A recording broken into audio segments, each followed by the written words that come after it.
in anything gives that knowledge that leads to salvation and gives wealth in materialistic sense. So this verse is from the Devi Mahatmyam, from the 12th chapter, verse 34. And offering the Sankalpa, the conscious resolution, blesses the person offering with all the fruition of the desires and wishes he is yearning for. So anybody can avail this opportunity for the Sankalpa chanting, which is $1.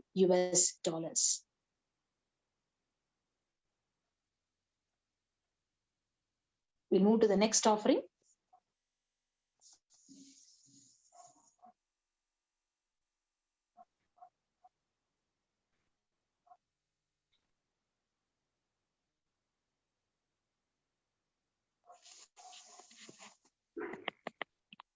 The next offering is the Sahasra Nama Swarna Kasa, which is available at 3 denominations, which is $75, $151, and $251. Nama Parayana Prita. That means she who likes the repetition of her various names is being quoted from the Lalita Sahasranama. This is an offering of 1008 names of Devi Parashakti. It's very special and unique archana offered to Mahameru of Devi Parashakti. Offer a gold coin that is available in 3 different denominations, $75, $151, $251. With each of the 1008 names and receive the blessings to have the Ananta Kalyana Gunas, all the divine qualities of Devi Parashakti. Let's say if you feel that, yes, I want to manifest Tyaga, element of the divine cosmic consciousness. Yes, I want to manifest stability. I want to manifest feminine consciousness. I want to manifest love and compassion of Devi. Whatever Ananta Kalyana Gunas you feel that you want to manifest, here is an opportunity for you to offer them through the Sahasranama Swarna Kasa, which is available at 3 different denominations. It is $75, $151, and $251. Yes. So the next offering to Devi Parashakti is the Mukta Anguti, the finger ring with a pearl. So the beautiful Shastra Pramana says, Sinjan Nupur Kinkini Manidharam Padma Prabha Basuram Sarvabhishta Falapradam Girisutam Vanira Masevitam Meenakshi Pranatosmi Santatamaham Karunya Varam. So this is from the Meenakshi Pancharatna. Very beautifully it says, I bow to the goddess Meenakshi, whose crown has garlands of pearls and the face shining like a full moon, who wears anklets that are studded with gemstones and has small bells, who is shining like the splendor of lotus, who grants all the wishes, the daughter of the mountain, who is worshipped by the goddess Vani and Rama. I remain ever bowing to the goddess Meenakshi, the ocean of compassion. So the offering is $251, $501, and $750.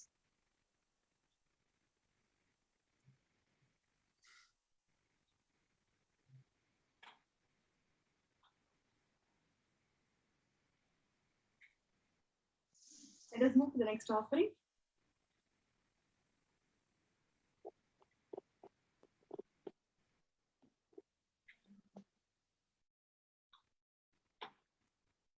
Next slide.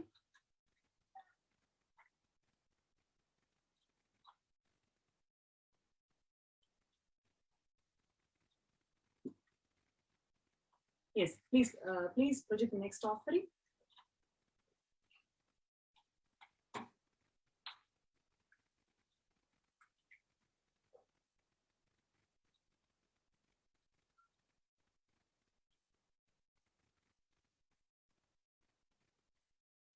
Next is the offering of Swarna Padma Pushpa. All the kalasas should be wound around with suitable thread and covered with new cloth. They should be adorned with lotus flower made of gold. Kamikagama and various other references always quotes about the importance and the significance of the golden lotus being used in so many rituals.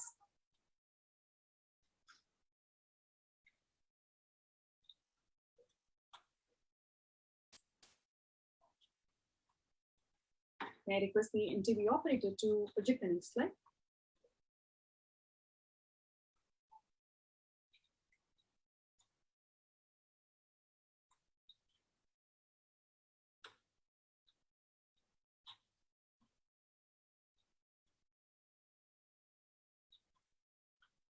Yes. So there are, like I mentioned, there are hundreds of scriptural references for using the lotus in worship of Paramashiva.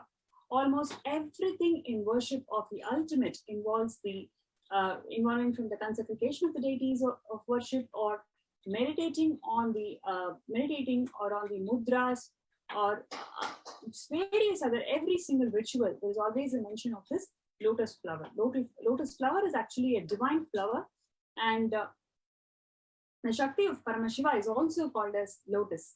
And so here is an amazing opportunity for us to offer this lotus flower at the feet of Devi Parashakti, which is available at $600 US. Let us move to the next offering. Yes.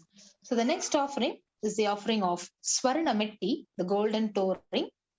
So beautifully, the Shastra Pramana says, Nakhadi diti samchanna namajjana tamo guna padadvaya prabhajala parakrita saroruha. So you, whose brightness from the toenails destroy the darkness of ignorance from the minds of your devotees who prostrate at your feet.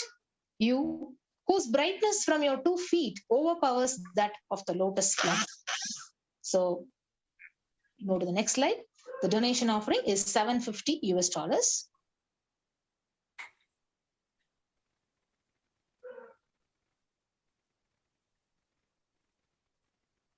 So offering of the toe ring to Devi Parashakti, adorning her sacred feet, to be in constant gratitude for receiving her blessings in even the most difficult aspects of your life. So you can offer this metti to Parashakti, and you can actually get over of any difficult problems which you're facing in your life. So the donation offering of the Swarna Metti to Devi Parashakti is $750 US. We move to the next offering.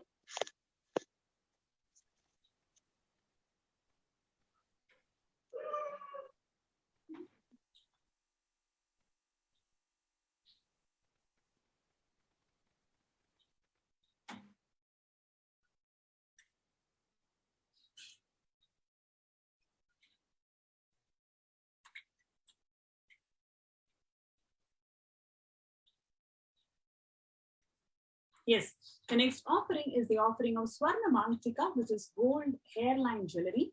Sudha Surabhi Varshini. She who makes the nectar flow in all our nerves from the Sahasrara. That is, she who gives the very pleasant experience of the ultimate. The Mantika represents the nectar flowing from the Sahasrara Chakra, which is fully opened. So offering of the Swarna Mantika, the gold hairline jewelry, is an opportunity for us to offer gratitude, express the gratitude and the devotion to Devi Parashakti, for us to protect in any adverse moments. This is the best way to express the gratitude and experience the feeling connection from Devi Parashakti.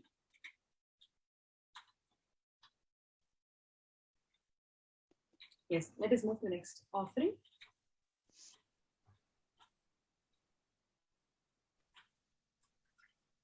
The next offering is the offering of Pratyaksha Pada Puja.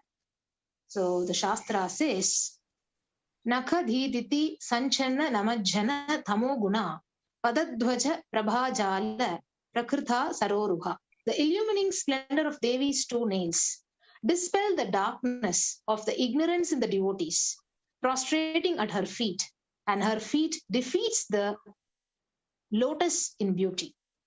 So this is the shloka from the Saundarya Lahari from 83rd shloka, which states that the nails have been sharpened by constantly being touched by the crowns of the celestial beings who always prostrate before Devi. Tamo guna is darkness, and in this sotra, tamas is indicative of ignorance in the minds of the devotees. And by constantly prostrating before Devi, their ignorance is removed and they attained the knowledge. So offering of this Pratyaksha Pada Puja It blesses the Yajaman with all the auspiciousness and blessings of the Supreme Pontiff of Hinduism, Jagadguru Mahasannidhanam, His Divine Holiness, Bhagavan Nityananda Paramashiva. So this offering, the donation offering is $1,008.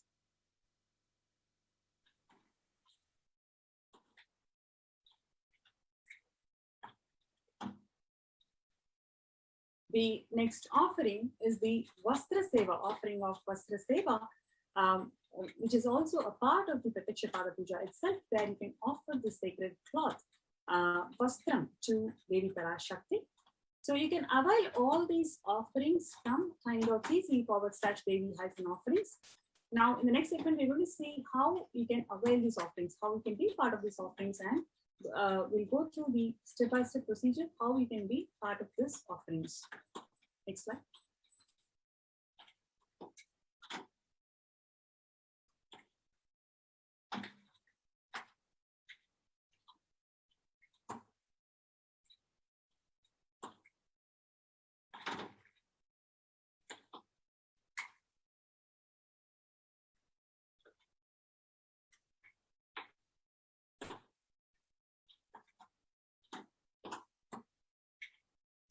Yes. So all these offerings are available in different denominations, and in the registration form, there are two options. One is you can, if you're ready to offer, and if you have an intention to offer the sevas on specific dates, let's say you have your birthday or wedding anniversary, or if you feel that you need some more time to manifest wealth to or make this offering. So for any of this intention, these reasons also, you can fill up the intention form. And the registration form is available in interested in offering, need help and manifestation, and need more details. For any of this, you can click. And the link for that is tiny.cc/Bhava-Samadhi.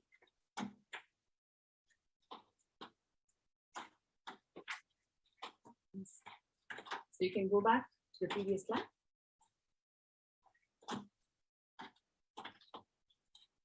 So yeah, before we go to the next segment, I request the NTV operator to play a promo and have a short break.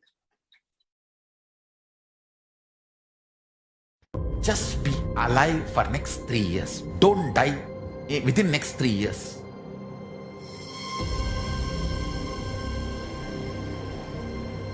Just don't die within next 3 years. Be alive. Somehow be alive. I'm working sincerely. I will reach you somehow. Somehow I will reach you. I will reach you wherever you are. It's my commitment to humanity.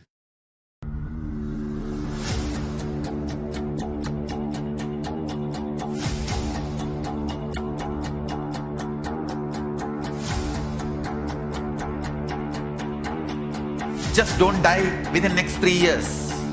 I will reach you wherever you are, whichever corner of the world you may be. I will reach you with enlightenment. You manifesting the space, state, powers, being of Paramashiva. It is possible, and it is possible for you.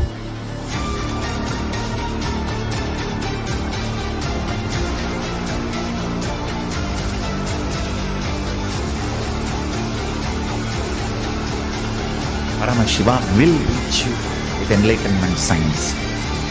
I know he is going to do the job.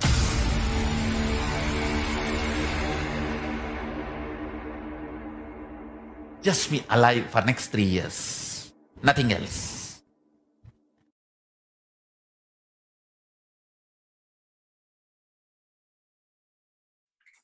So we have this online payment form that is available in tiny.cc/Devi-offerings.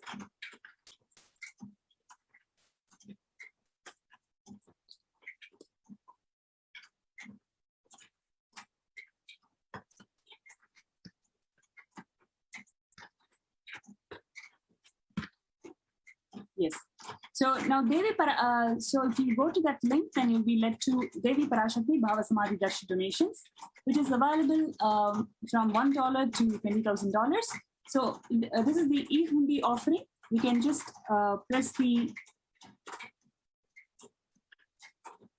click the denomination and then click the amount of sevas. Let us say, I request the NTV operator to please click on one of the offerings. Yes, Swarna Patma Pushpam, she's clicking on that.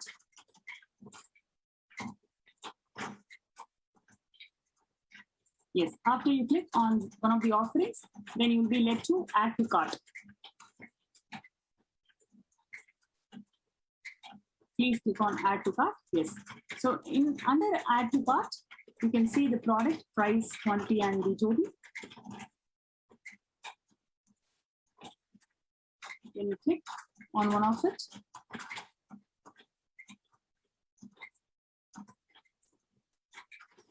And you'll be proceed to checkout.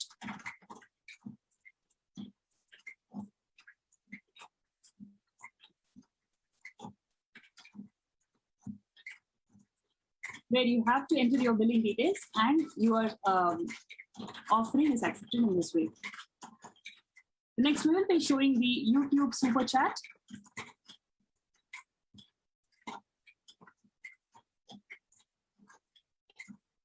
Yes, so you can enter your card details and everything and press on I have read and agreed to the terms and conditions.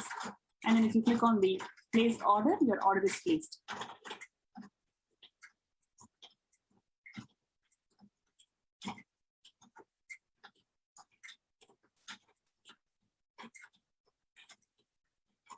I request the NTV operator to show the facility of offering through the YouTube Super Chat.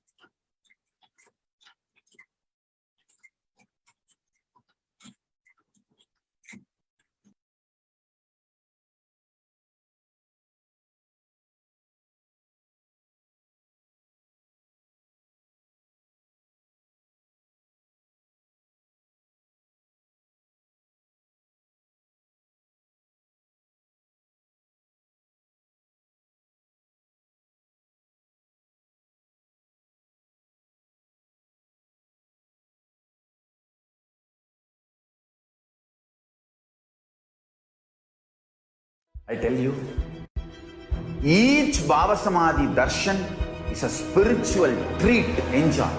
Spiritual feast, enjoy. Don't miss it.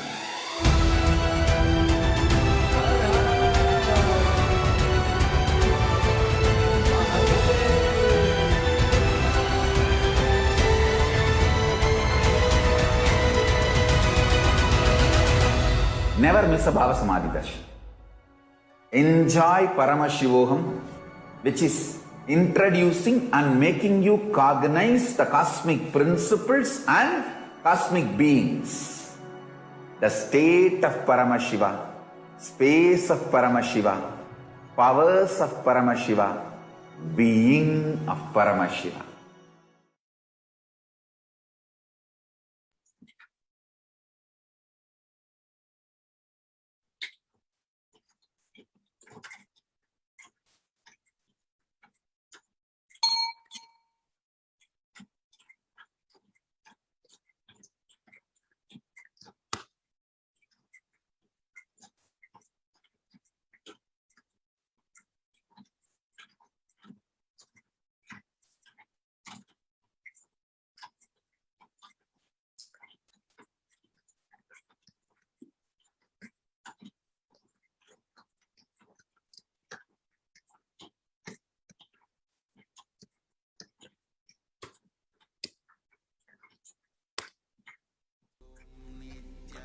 Yes.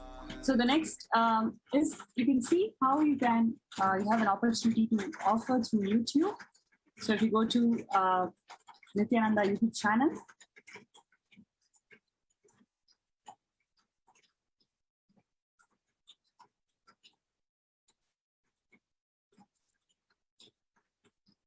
so you can see all the comments that is coming up.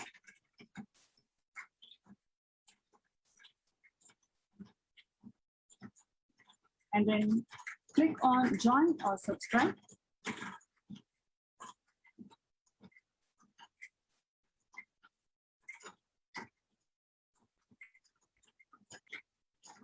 If you click on join, then you have access to membership perks. So there are different levels in which you can become a member. Either you can become a bronze member, silver member, gold, platinum, or a premium member.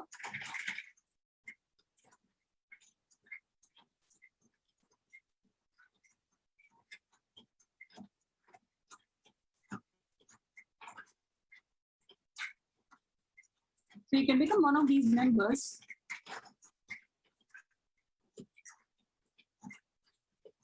And you can add your credit card details or debit card details. You can enter the card number and the expiry dates, your name, and the billing address.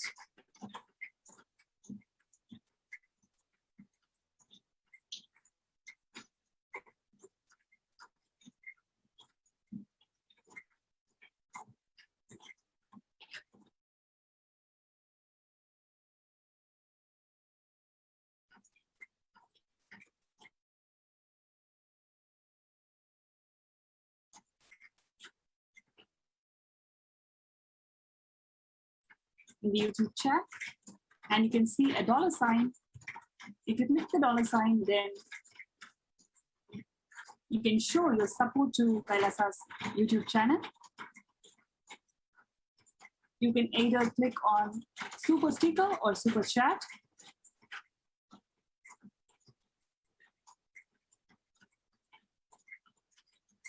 And show your support to Kailasa's YouTube channel. Let's say you click to super sticker, which is available in different denominations. You can show your support if you feel something is extraordinary and it has transformed your life, or you can just feel that this service of Kailasa has to be reached out to the whole world. Then you can show your support by clicking on any of these stickers, which is available in numerous denominations.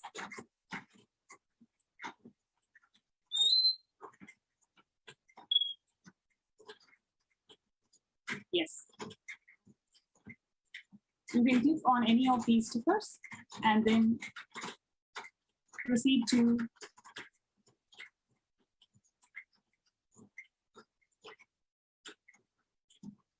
payment. You can also click on the super chat. Your message will be highlighted. So you can type your message and then click on buy and send.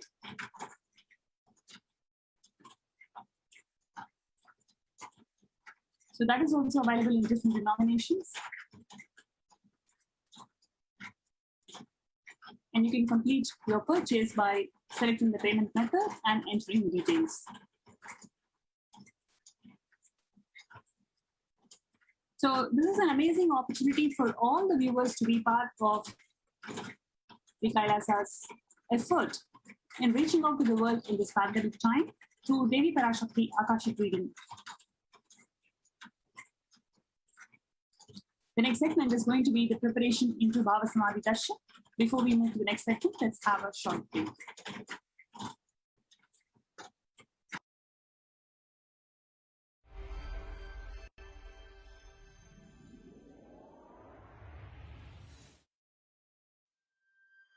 E-Kailasa is enlightenment ecosystem, literally enlightenment itself in your own home, wherever you are.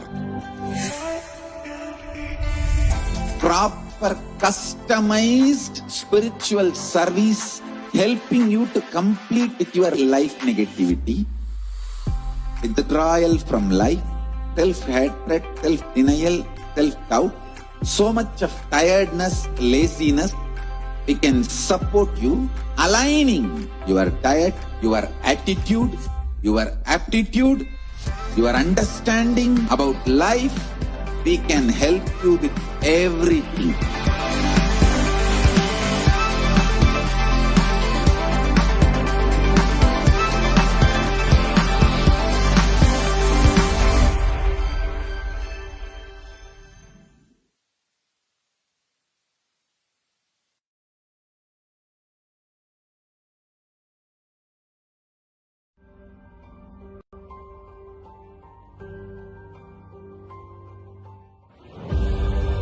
what I mean by the word e-Kailasa, listen intensely. Enlightenment ecosystem, literally enlightenment itself, in your own home, wherever you are. If you cannot come to Kailasa, it's okay. Kailasa can come to you. Kailasa coming to you is e-Kailasa.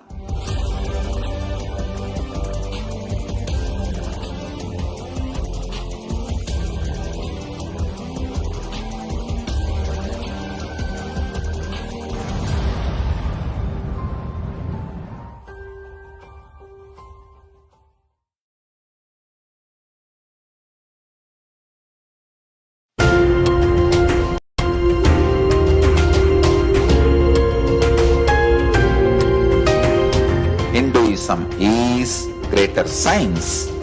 We do everything centered on greater science of cosmos called Vedas and Agamas. That is the branding of Hinduism. That is the core center of Kailasa. That is the way Kailasa should manifest and live.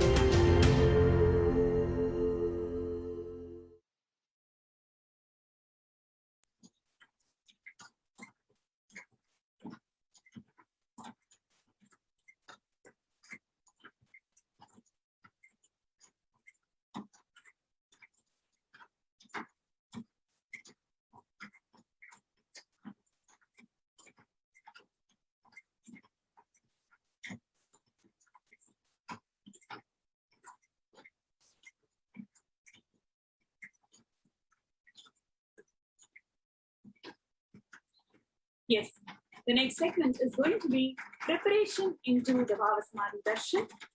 So we're going to prepare ourselves to receive the blessings of Devi Parashakti, manifesting through the Nijavatara, the supreme concept of Hinduism, Jagadguru Mahasamidhan, His divine holiness, Bhagavan Vidyanu Parameshwar.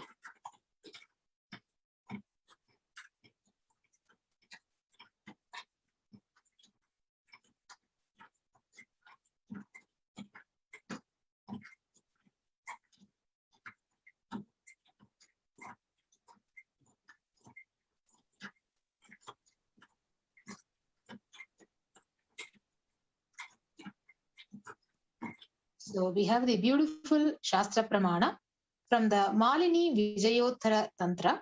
So it says, Kathana Chakti Padhatva Yadva Padavola Kanat Prasadhat Swaguru Samyak Prapyate Paramam Padam.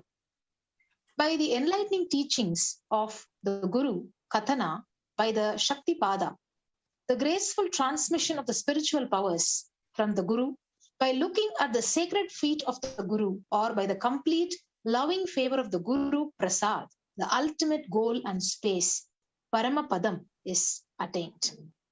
So it's a beautiful verse from the Malini Vijayottara Tantra, the verse 60. We go to the next slide.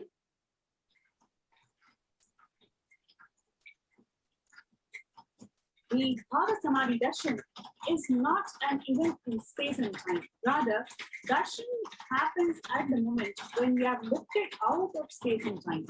During Bhavasamadhi Darshan, our neurons mirror that of the avatar.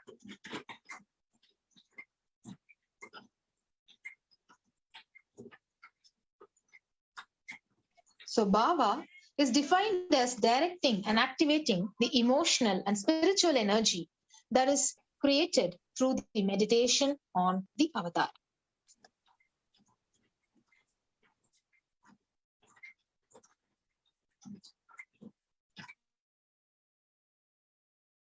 Process all the observed movements or information of the avatar just by seeing and without the physical act of negation.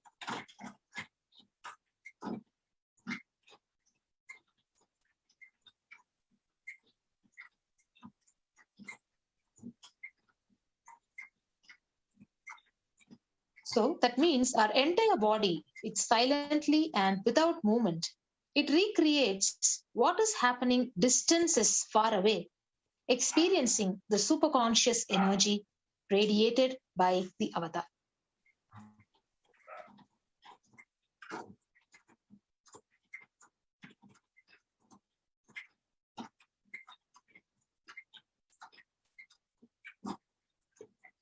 The science of Bhava Samadhi Darshan knows no distance.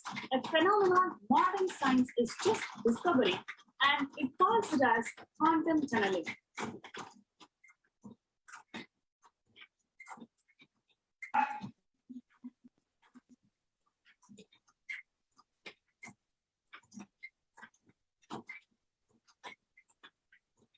So what is this quantum tunneling? Our thoughts per second, it reduces significantly, and we relax into the space beyond thoughtlessness, becoming mentally at ease in coexisting dimensions beyond duality. So we and the divine become one, unconditioned by the parameters of time and space.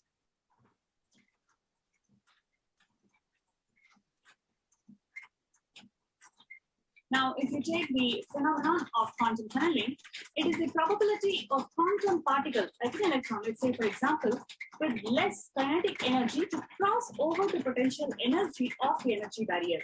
An electron can act both as a particle and a wave. Imagine a scenario where an electron with less kinetic energy is approaching a hill. Do you think that electron will be able to cross over the potential energy of the peak of the hill? Probably not. As a particle, it will not be able to cross over the hill and the potential energy of the hill, or it will simply roll back. However, as a wave, the electron has the ability to pass over by propagating itself through the hill, and it's going to the other side.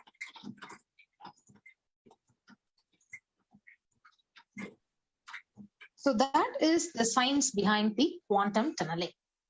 So this same science is imposed on people who witness this Bhava Samadhi Darshan. So this is because our neurons are able to mirror the neurons of divine immediately.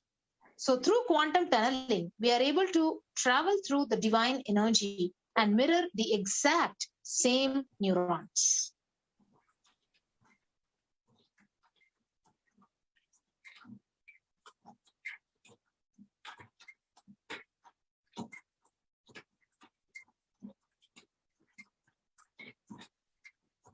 Now let us see the science behind the Bhava Samadhi Darshan.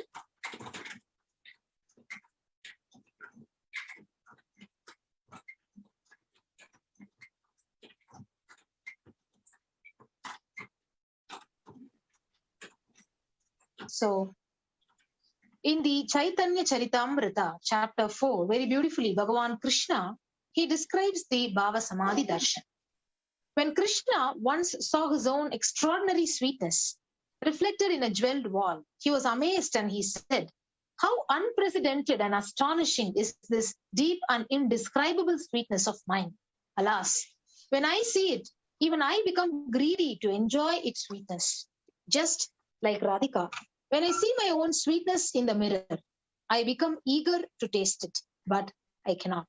So after due consideration, I find that the only way to relish this sweetness is through the constitution of Sri Radhika."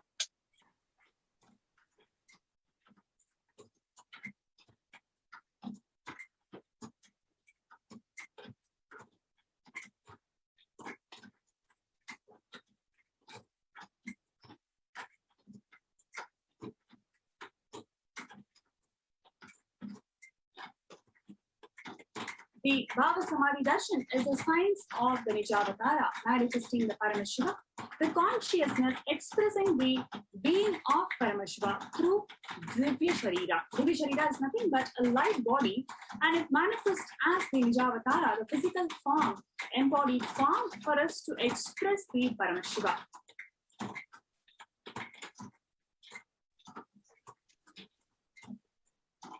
So the same Malini Vijayottara Tantra, it says, Katana Chakti Patadva Yadva Padaho Lakhana Prasadat Swaguru Samyak Prapyate Paramam Padam. By the enlightening teachings of the Guru Katana, by the Shakti Pada, the graceful transmission of the spiritual powers from the Guru, By looking at the sacred feet of the Guru or by the complete loving favor of the Guru Prasad, the ultimate goal and the space, the Paramapadam, is attained.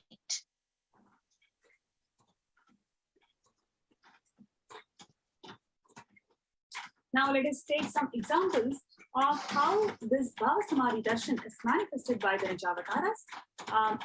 If you take the example of Devi Meenakshi, Devi Parashakti, when she expressed through the being of Rajarajeshwari, and she manifested as the Nijavatara, the physical form, as Devi Meenakshi.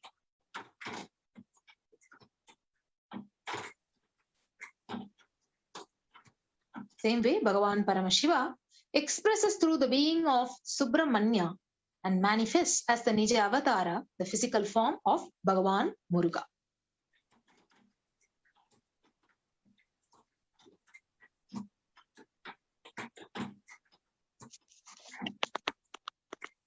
Yes, and next is let us take the example of our super important Hinduism, Swamiji, when Bhagavan Paramashiva expresses through the being of Arunagiri Yogishwara and manifested as the Nijavatara, the physical form of the Supreme Pontiff of Hinduism, Swamiji.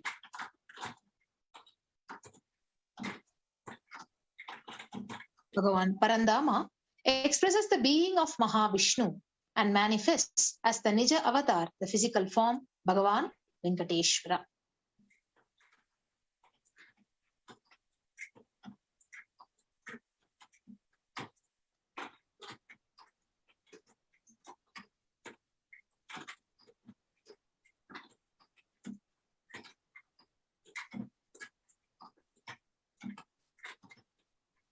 So there are numerous ways the Archavatara deity reflects the consciousness and the manifestation being of the superconscious energy. But the human beings are not mature enough. They are not that mature enough to receive the higher level experiences from the Archavatara directly. Therefore, the avatar, the physical embodied form, comes down to bridge the gap and creates the experience of superconscious energy in all of us.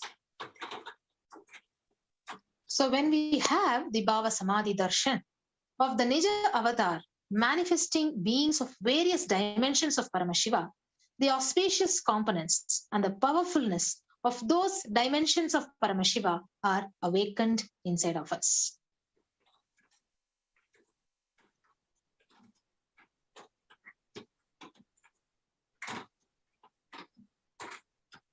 Now, the dimension of Paramashiva manifesting in the Nijavatara, the Supreme Pontiff of Hinduism, Jagat Guru Mahasanidana, His Divine Holiness Swamiji. For us to experience the same is called the Bhava Samadhi Darshan. So, the Bhava Samadhi Darshan is the direct experience of causeless bliss. During the Bhava Samadhi Darshan, our being comes alive and celebrates with the energy wave of existence.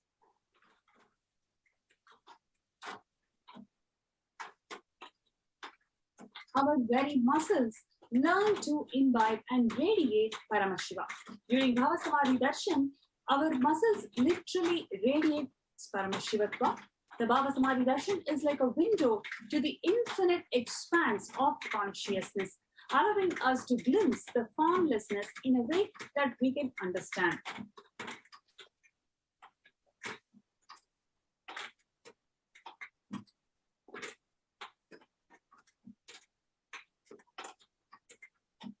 So even without much effort from our side, our very biomemory awakens to the space of Paramashiva, ultimate consciousness during the Bhava Samadhi Darshan.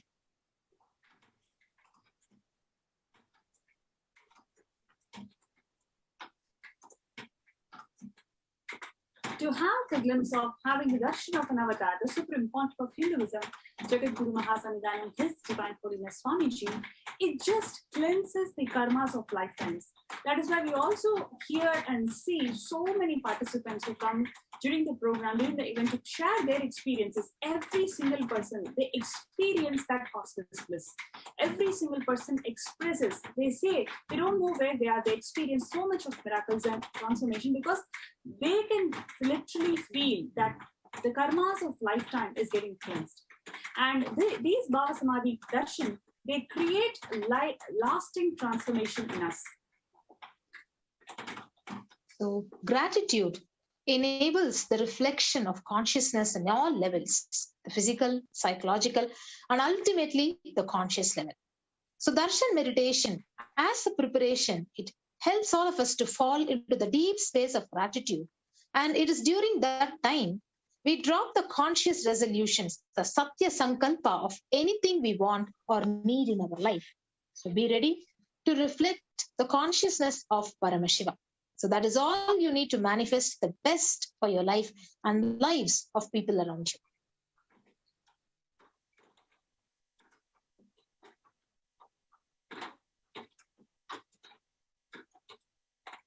So now, what is the right context to receive the darshan? Yes, you may be thinking, yes, I understand this is a lifetime opportunity for me to get the glimpse of the source of creation, the divine feminine consciousness herself, when she is going to manifest through the Nijavatara, the Supreme Pontiff of Hinduism, Jagat Guru Mahasannidhanam, His Divine Holiness Swamiji. What should I do? How should I receive this darshan? What is the right context for me to receive this darshan? You may be thinking that. Now, here is the right context that you need to quote when you receive this lifetime opportunity of just getting the glimpse of the Devi Parashakti. First is you create a strong sankalpa, conscious resolution in your inner space saying that I know you are the source of everything. When you witness this darshan, declaring within yourself, holding the right context, saying that yes, you are the source of everything. You are everything and you are the embodied form of the Supreme Pontiff of Hinduism, His Divine Holiness, Nityananda Paramahansa. Nijavatara, you are in this body. You are the source of both. You are the source of everything and you are the form. May I request the engineer operator to please project the previous slide.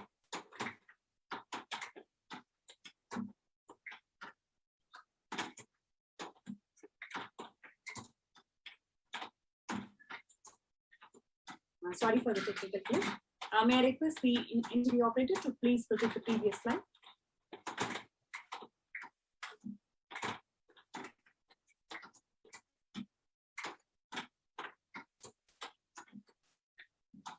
Yes. So you declaring, you holding the right context, saying that yes, you are everything, you are the source of everything, and you are present in this embodied form of Swamiji. The Supreme Pontiff of Hinduism, Swamiji, is embodied in this form, and you are manifesting in this body. You are the source of both. Moment you hold this as the right context, moment you hold this context, when you receive this darshan, immediately declare that let me connect with you. Let you reveal yourself to me. Let you reveal yourself completely to me. The divine cosmic feminine consciousness, let it get revealed to us. Let me be in Bhava Samadhi of you. When you declare that, yes, let me be in Bhava Samadhi of you, then you are mirroring the neurons of the Nijavatara, who is manifesting the divine feminine consciousness. So this is the right context for you to hold when you receive the glimpse of Devi Parashakti, manifesting through the Nijavatara, the Supreme Pontiff of Hinduism, Swamiji.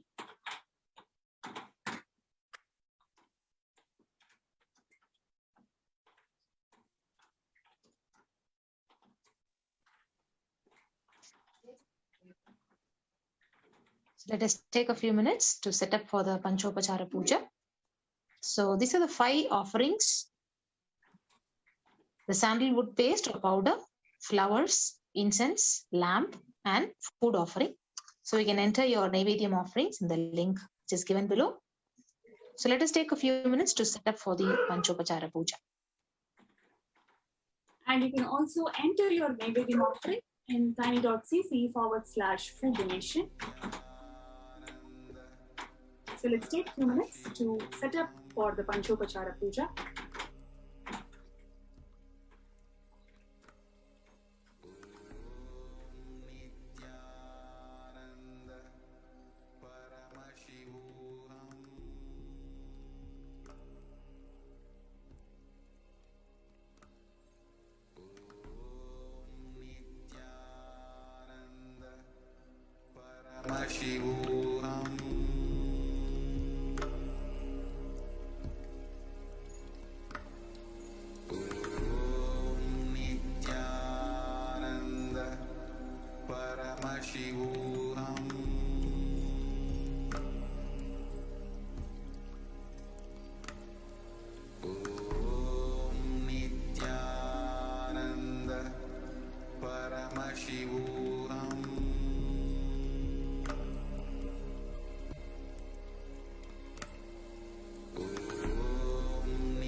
Paramashivoham.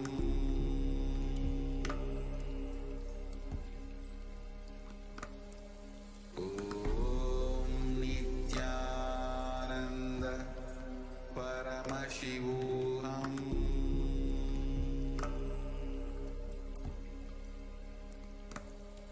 Om Nityananda Paramashivoham.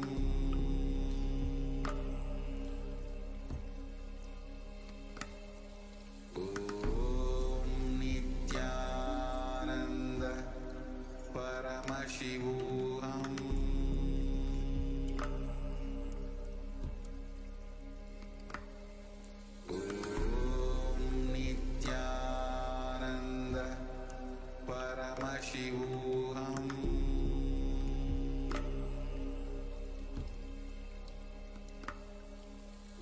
Om Nityananda Paramashivoham.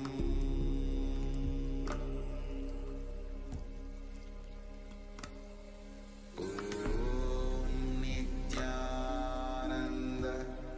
Paramashivoham.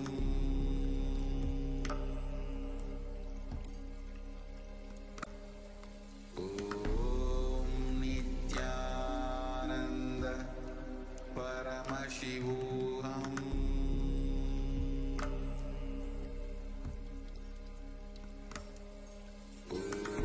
Om Nityananda Paramashivoham.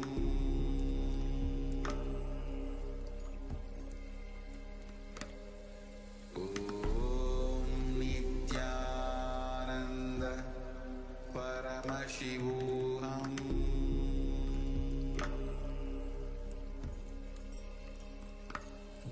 Om Nityananda Paramashivoham.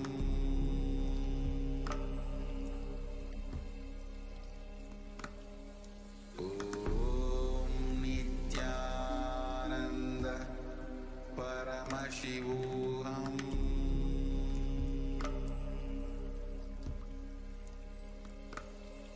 Om Nityananda.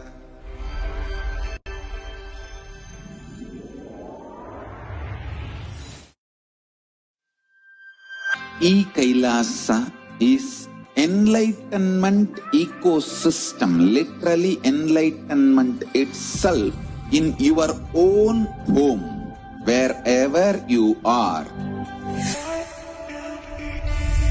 Proper customized spiritual service helping you to complete with your life negativity, withdrawal from life, self-hatred, self-denial, self-doubt, so much of tiredness, laziness. We can support you, aligning your diet, your attitude, your aptitude, your understanding about life. We can help you with everything.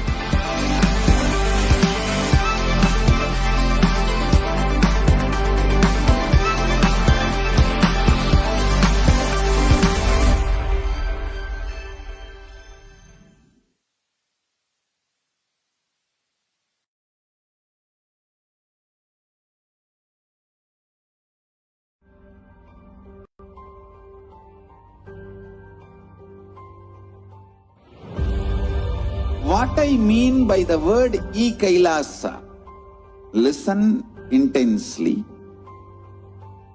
Enlightenment ecosystem, literally enlightenment itself in your own home, wherever you are.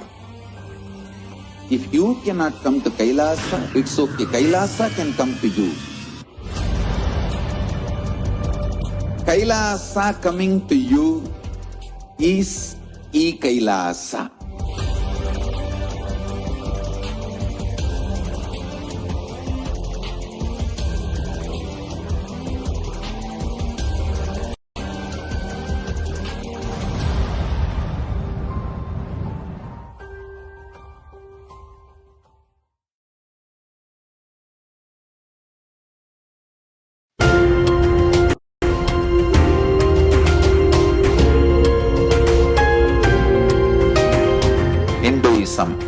is greater science.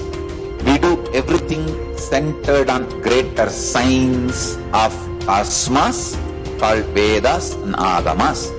That is the branding of Hinduism. That is the core center of Kailasa. That is the way Kailasa should manifest and live.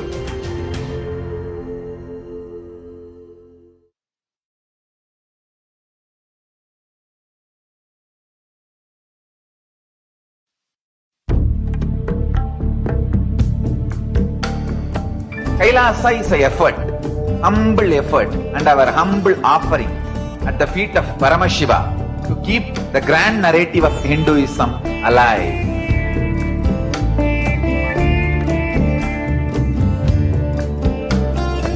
To make people understand Hinduism is functional system, not just for enlightenment, even economic principles, policies, administrative policies, social structures.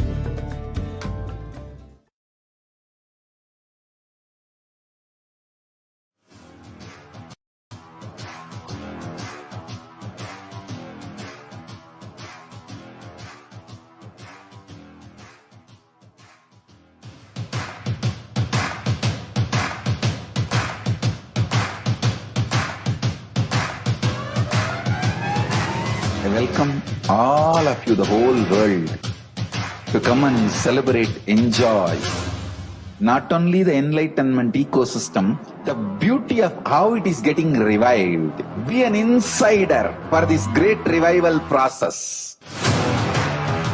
If you are an insider even for a startup company, you will understand not only the result of the company, even that being an insider is such a joy.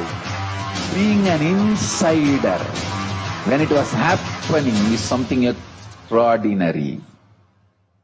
So, I welcome all of you to come and be part of an insider of this revival of Kailasa, the enlightenment ecosystem, sovereign order of Kailasa, Kailasa nation itself. I request and welcome, invite all of you to become e-Kailasian.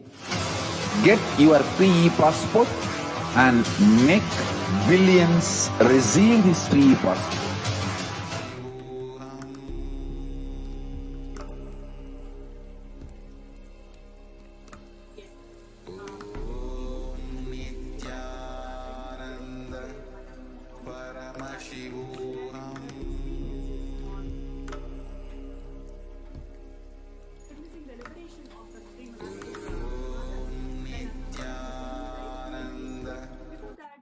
We would like to share about the rare opportunity to be part of the AK ship, Adi Kailasa ship, where we can volunteer to help and serve the humanity, especially the people of India, from the deaths.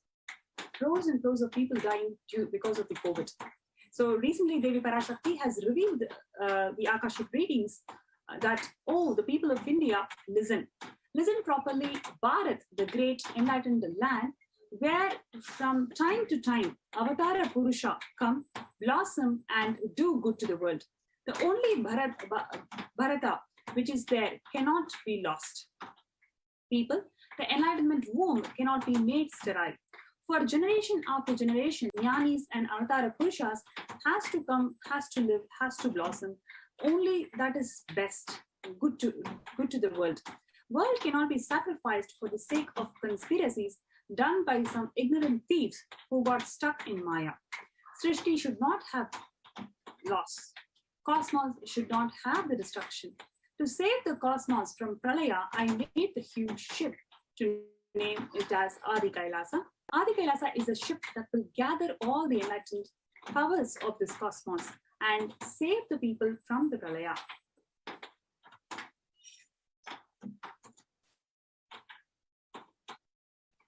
Through the tricks of the traitors, the rule of the enemies, without any other way out, time came for the sailor itself to be. That is why the sky is boiling, moving towards the huge destruction. People, if children do mistakes in ignorance by getting stuck in Maya, as it is Parashakti, Paramashakti, Parashodasi, and Manolmani, my responsibility to save the cosmos from destruction. I am telling some of the truths. Listen properly. Within next few months, not in thousands or lakhs, lives will be lost in crores. Crores of lives will be lost in India. I am telling you the truth. I am telling you the good. Search for the protection for your life. Loved ones administering Adi Kailasa, listen properly. Before 12 years, knowing the pralaya that was about to come, gathering together all the Aushadha Shaktis from all around the world, with holding in the Navapashana, I installed it as Anandalinga in the Vaidya Sarovar. In the coming Guru Purnima, that enlightenment alchemy will come to fruition and maturity and blossom as the complete Navapashana Linga. From the upcoming Guru Purnima, allow everyone coming there to take the sacred bath in the Navapashana Linga. Make all needed arrangements in all the ways for that. Deadly corona will not come to those who drink the Tirtha and take sacred bath. So here is an opportunity for all the viewers today, especially the people of India, for you to take part in this volunteering program where you can be part of serving the humanity. Crores and crores of people are going to come after Guru Purnima to take the dip, to take the sacred dip in this Navapashana Linga and save themselves from this cosmic pralaya. So we invite every single Indian, especially, and also people around the world who can come to India during this time and volunteer and serve the humanity to save themselves from the pralaya.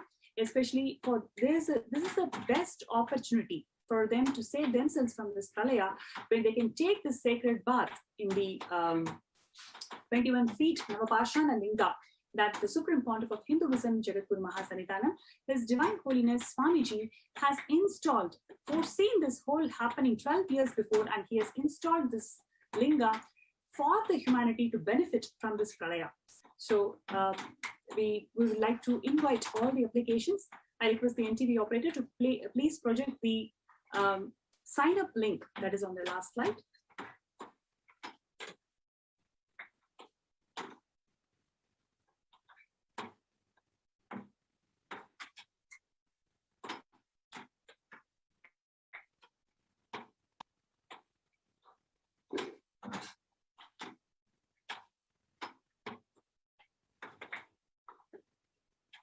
So already there are so many applications we have received, and we are shortlist applications for all of you to join this volunteering program, where you can have this lifetime experience to serve crores and crores of people. Especially, so many people are losing their loved ones, they're losing their lives, health, wealth. Nothing seems to be permanent in their life. They're all looking for some spiritual solutions. Especially Swamiji has foreseen this pralaya 12 years before and made this sacred concoction of Navapashana Linga. And just by taking the dip and having this Tirtha, sacred water of the Ananda Lingam, 21 feet Navapashana Linga, in Vaidya Sarovar in Adi Kailasa, you can save yourself from the corona pandemic. So we request the NTV operator to project this sign-up form, a rare opportunity for all the people around the world to serve the humanity from the pandemic by offering the spiritual solutions. So you can register yourself at tinyurl.com/John Paramashivasena. Let's take a few minutes to sign up for tinyurl.com/Join Paramashivasena.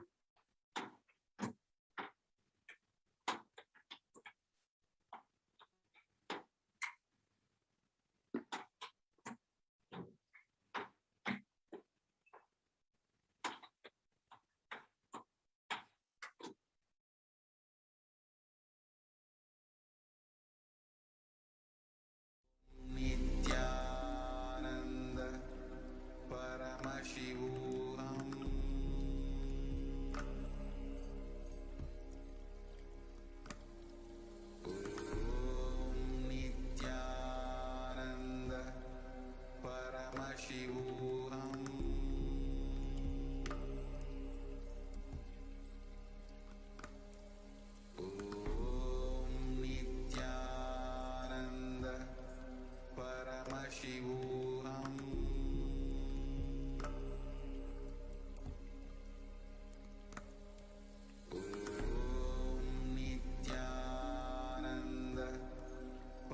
Just be alive for next 3 years. Don't die within next 3 years.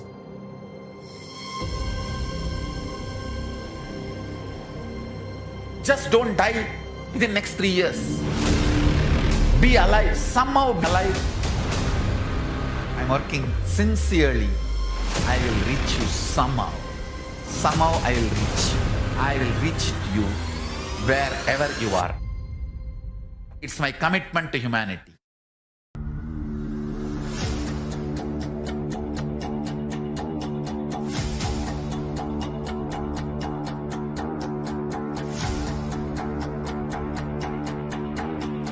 Just don't die within next 3 years.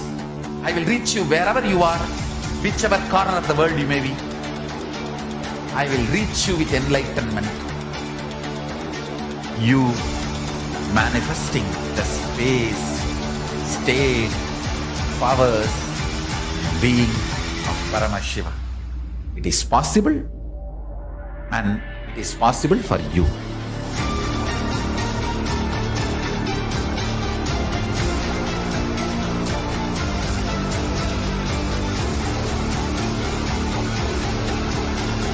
Paramashiva will reach you with enlightenment signs. I know he is going to do the job.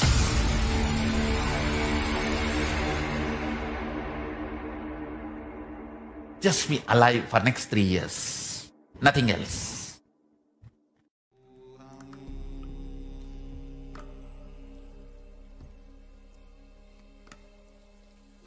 I tell you, each Bhava Samadhi darshan is a spiritual treat. Enjoy. Spiritual feast. Enjoy. Don't miss it.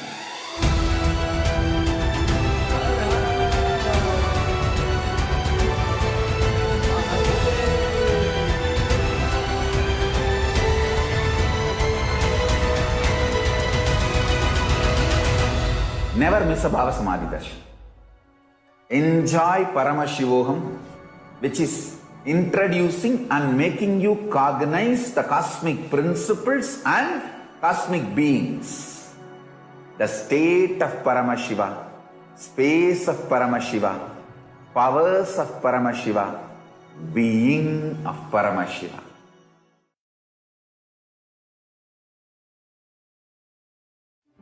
One or two times have Ganapati Darshan, Venkateshwara Bhava Samadhi Darshan, Devi Bhava Samadhi Darshan. By third time, fourth time, you will see every prayer you are asking those beings, Ganapati or Venkateshwara or Subramanya or Parashakti. Simply those prayers become reality, and the relationship between you and that cosmic beings built.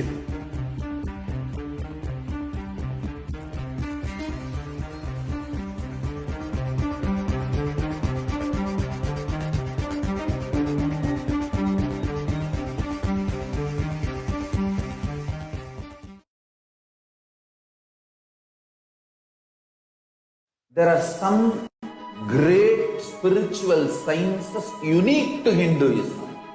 Subtle, otherworldly, but definitive sign. Manifesting the cosmic beings in Archavatara, deities in Nijavatara, living incarnations is possible. Understand? Kriya Pada of Vedas and Agamas elaborately explain the whole science of making the cosmic beings manifest in Archavatara, deities and Nijavatara, living incarnations, both. During the Bhava Samadhi Darshan, literally those cosmic beings manifest through this body. Just like how they manifest in Archavatara, deity, they manifest in Nijavatara, Pratyakshavatara, and give you all the boons you ask, bless you. You see, each God is an independent intelligence to lead you to enlightenment. Each God is a bridge for you to achieve the Shivatva, the ultimate consciousness. Krishna is the bridge for you to achieve the Krishna consciousness. But Shiva consciousness, Krishna consciousness, all consciousness is one and the same. Ultimate consciousness only. So that energy itself completely expresses.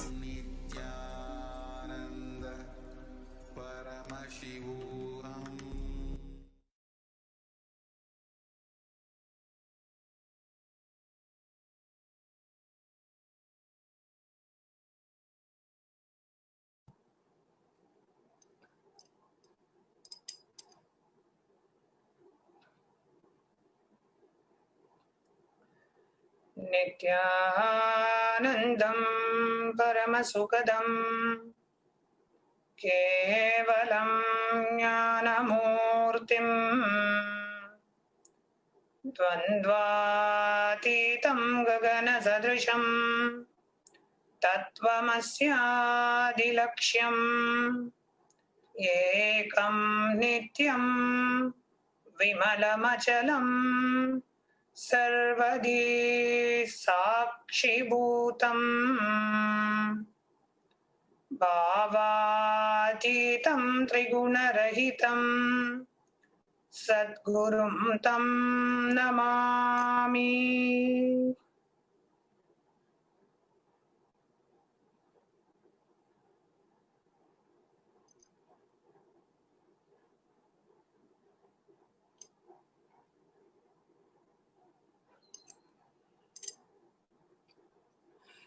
Nityanandam, I welcome each and every one of us who are sitting with us live for this very special segment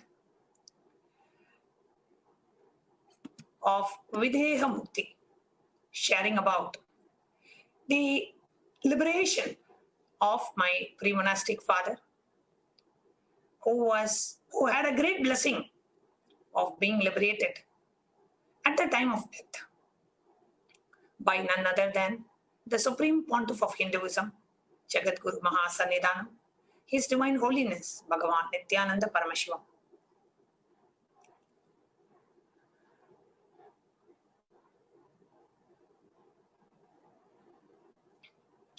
The experience that I'm going to be sharing today,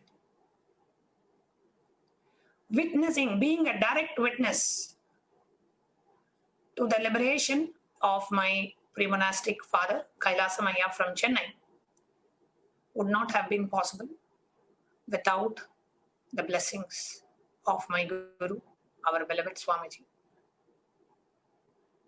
And the fact that just one day after my pre-monastic father left the body, if I am able to come today live to share this experience, that would also not be possible without the blessings of my beloved Guru, our beloved Swamiji. It is only because of his blessings that Kailasamaya, a devotee from Chennai, experienced liberation. It is only with the blessings of Swamiji that I am in a position today to be able to share this for enriching the world. It is only with the blessings of Swamiji that this incident has even happened and is happening. So, with ultimate gratitude at the divine lotus feet of our beloved Swamiji and seeking his blessings, I would like to share my experience of witnessing the liberation of my pre-monastic father in this episode. And I would like to sincerely invite each and every one of us who are here now joining us live. If you are watching this live stream, kindly share this live stream with your friends and family, with your Sangha members, with your near and dear ones, because what happened just probably 36 hours before was a cosmic happening. Just by knowing this cosmic happening, it can liberate each and every one of us. Just by knowing what happened and what the Supreme Pontiff of Hinduism, how Swamiji is making himself available in the lives of each and every one of his devotees. Not only it is a reassurance, it is a liberation while living.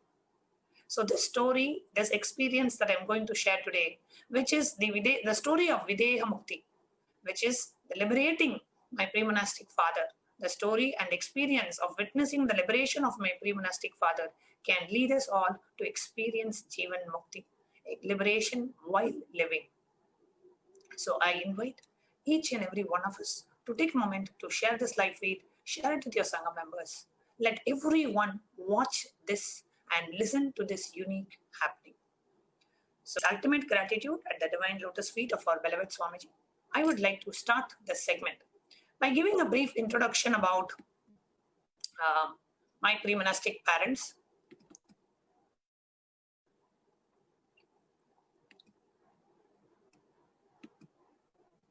I request the interview operator to please project the slide.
So I'd like to start off with, yes. I would like to start off with maybe a brief intro to how, just a quick background about myself. I was born and brought up in Chennai. I did my engineering. I did my bachelor's of engineering in the US, in India, and then I did my master's of engineering in the US. And it was when I was doing my job as a software engineer in Microsoft, I came to know about Swamiji. I met Swamiji, and I came for my inner awakening in the year 2009. And in the November of 2009, after I finished my inner awakening, Swamiji revealed to me the purpose of my life. The purpose of my life is to be a sannyasi of Nityananda order. As soon as Swamiji revealed it, I just knew that was what was the purpose of my life. So I went back to the US, I quit my job, and I came back and joined as a full-time monastic member in the Adinam. And on the 22nd of November 2009, started my journey into the life of sannyas. And on the 10th of March 2013, I was blessed to receive the Purna Sannyas, which is the ultimate stage of sannyas, blessed by the Supreme Pontiff of Hinduism, Jagadguru Mahasannidhanam, His Divine Holiness, Bhagavan Nityananda Parameshwar. And that we do have a tradition in the Purna Sannyas that during the Purna Sannyas initiation, if your parents, pre-monastic parents are there, they can come and they can give the Tatastu. Means they can bless you to live the life of a Purna Sannyas. So the Purna Sannyas I took happened on the day of Shivaratri, Maha Parameshivaratri in the year 2013. So I had invited my pre-monastic parents to actually come. So when my sannyas vows were read, my parents also came, and so Swamiji was sitting there and I was standing here, and right next to me, my pre-monastic parents were there, and they were given a mic, and after I finish my reading of the vows, they can tell Tatastu, means they can bless their daughter to walk the path of sannyas. So my pre-monastic parents were there, and even though they did not understand and it was too much for them to fathom that, I'm making this decision to take a sannyas lifestyle, they were clear that I had made this decision myself. So they wanted to support me in my decision. So both my parents actually came to the mic, and my pre-monastic father, actually, he said, you have been successful in what you have done so far as an engineer, as a student, and as an engineer, and as a software developer. You have been successful in whatever you have done so far. And in this new path that you are embarking, I give you my fullest blessings and let you be successful in this path also. And I never expected that they would actually bless me to be successful in this part. I really wanted them to accept, just the fact that I'm living this lifestyle. But both my pre-monastic parents actually blessed me, and they said, let you be successful in this lifestyle, in this new path, and let you live the life that you want, and let you be successful in this new journey that you are embarking with your guru. And that's how I took the Purna Sannyas, and Swamiji blessed me into this lifestyle. And, many people actually, after I took the life of sannyas, many people have actually asked me, how does it feel like, you left your parents and you have taken and embraced the sannyas lifestyle? Who will be there for them? Who will take care of them? So I had some time back, had an interview that I did for YouTube. Just wanted my pre-monastic parents to share what it is for them to see and experience that their daughter experiencing this sannyas lifestyle. Just I'm going to play this clip of my pre-monastic parents sharing about what it feels when their child took sannyas, what it means for them, and how it feels for them.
having come from an educated family, we initially we thought that my son and daughter should have the highest education which is available in India, and as per that they've been educated and as a BTech and as a PE, and having come to such an extent, we thought that they will be the guiding factor to our family.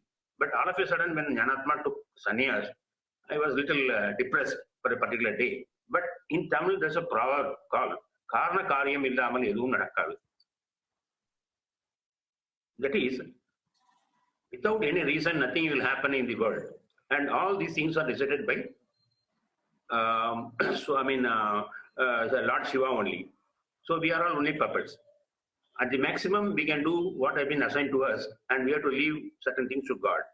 And in that aspect, we accepted her sannyas. Having accepted her sannyas in Nityananda Dhyanapitham, our further expectation is that, like Vivekananda or Nivedita to Ramakrishna, she should come up in an assignment, with high devotion and sincerity to Swamiji as well as to Nityananda Dhyanapitham. And she has to learn whatever she can learn and prove herself to be worthy instead of a dead weight to the organization. And we expect her to be a trustworthy person and should come up in her life, which has been, should come up in her job, which has been assigned to her.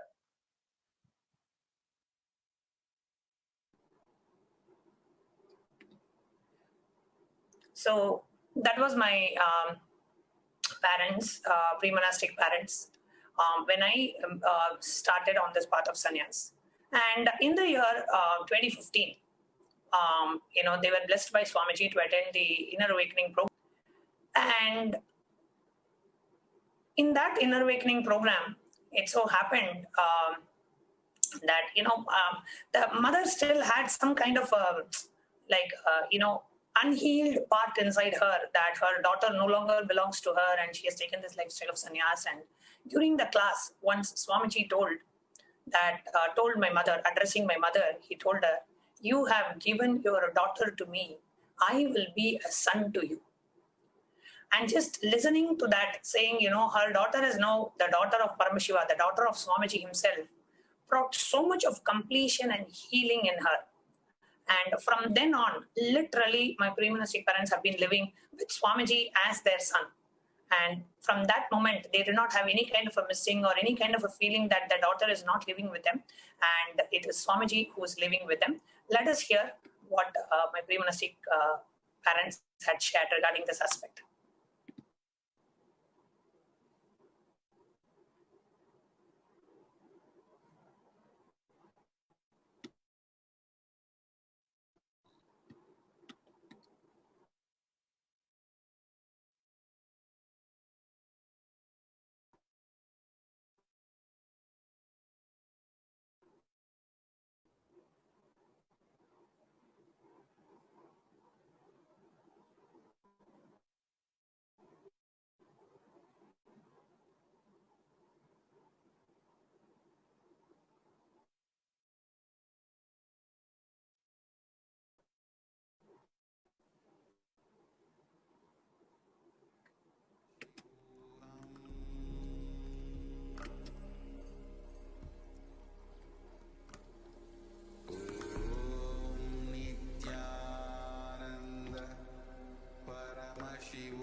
But how's your life been?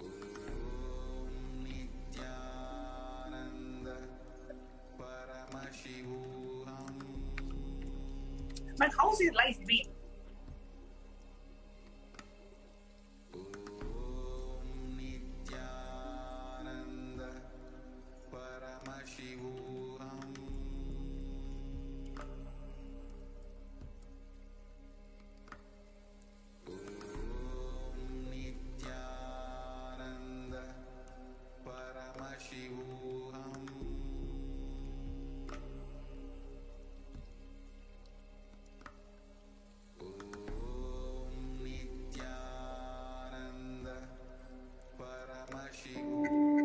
Once, Arunagiri Yogeshwara, my guru, gave me an instruction and then he asked, "Will you do it?"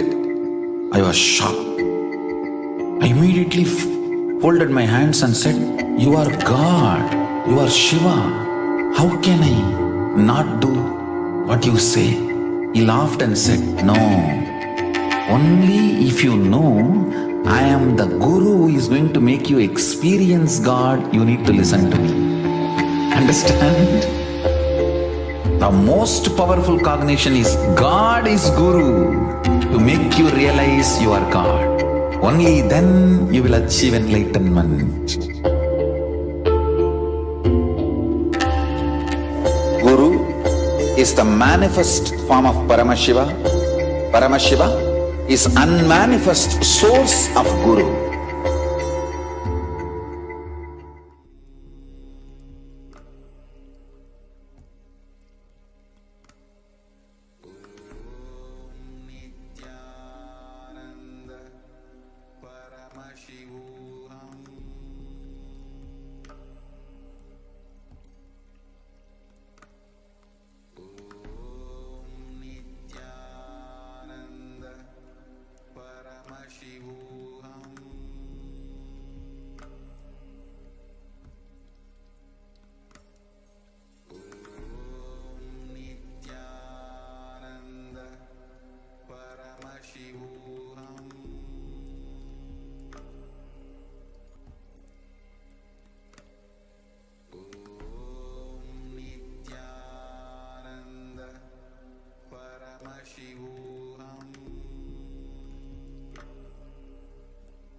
Once, Arunagiri Yogeshwara, my guru, gave me an instruction and then he asked, "Will you do it?" I was shocked. I immediately folded my hands and said, "You are God, you are Shiva. How can I not do what you say?" He laughed and said, "No, only if you know I am the guru who is going to make you experience God, you need to listen to me." Understand? The most powerful cognition is God is Guru to make you realize you are God. Only then you will achieve enlightenment. Guru is the manifest form of Paramashiva. Paramashiva is unmanifest source of Guru.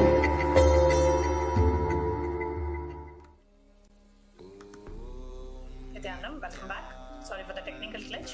So we'll now be playing just a short clip on what is the experience that my pre-monastic parents went through as Swamiji blessed me. Taking away everything from me and nothing is happening what I thought.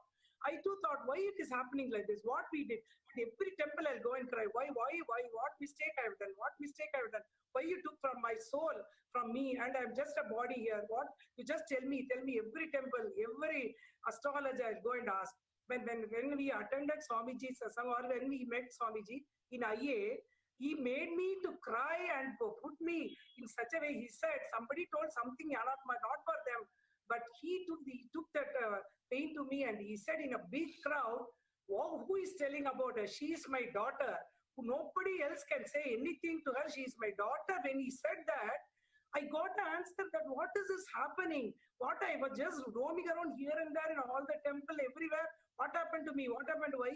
When he took, this is the purpose is happening. This is the answer. I got it. I was searching answer everywhere. Swamiji gave an answer. I cried and just melted down there. Then everything went away from me. And it is only Swamiji. He saw me and through the God he is doing through Swamiji. And at that time I become completed. I didn't feel that she is away from me. She's away from me. I feel that she's always with me. Swamiji is always with me. Whatever happened, I just telling to this Nadaraja and I'm just talking to Swamiji and Nadaraja. Then now all my outside world, everything went away. I didn't have any pleasure outside to search. Inside me, I got all the things. Now I feel that I'm completed. I don't want any external pressure to make me happy. The internal thing itself, I'm so happy and blissful. Now I feel that I wanted to leave now itself because I'm very blissed. I don't want anything from outside world to make me happy. This she gave with a sannyas life. With this answer I got it, and this is the one I got it from Swamiji. And when my Brahmanastic parents, actually Swamiji took care of their completion. Swamiji did everything. He completed my Brahmanastic father, he completed my Brahmanastic mother, made them understand the purpose and the reason for Sonia. Swamiji actually spent 1 hour when they had actually come once to the monastery.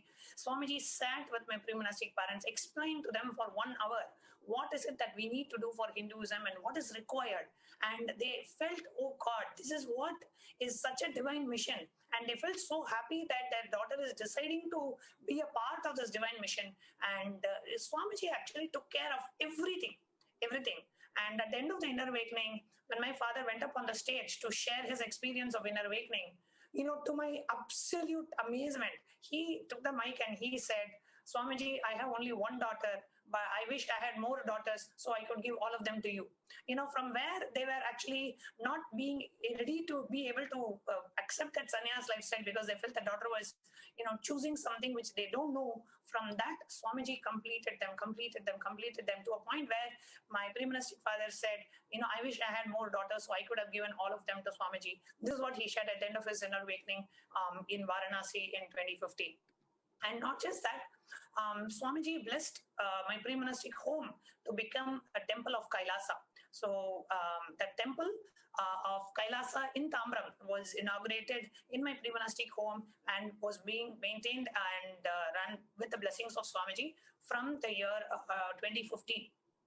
So almost 6 years over, they are now staying there into their 7th year.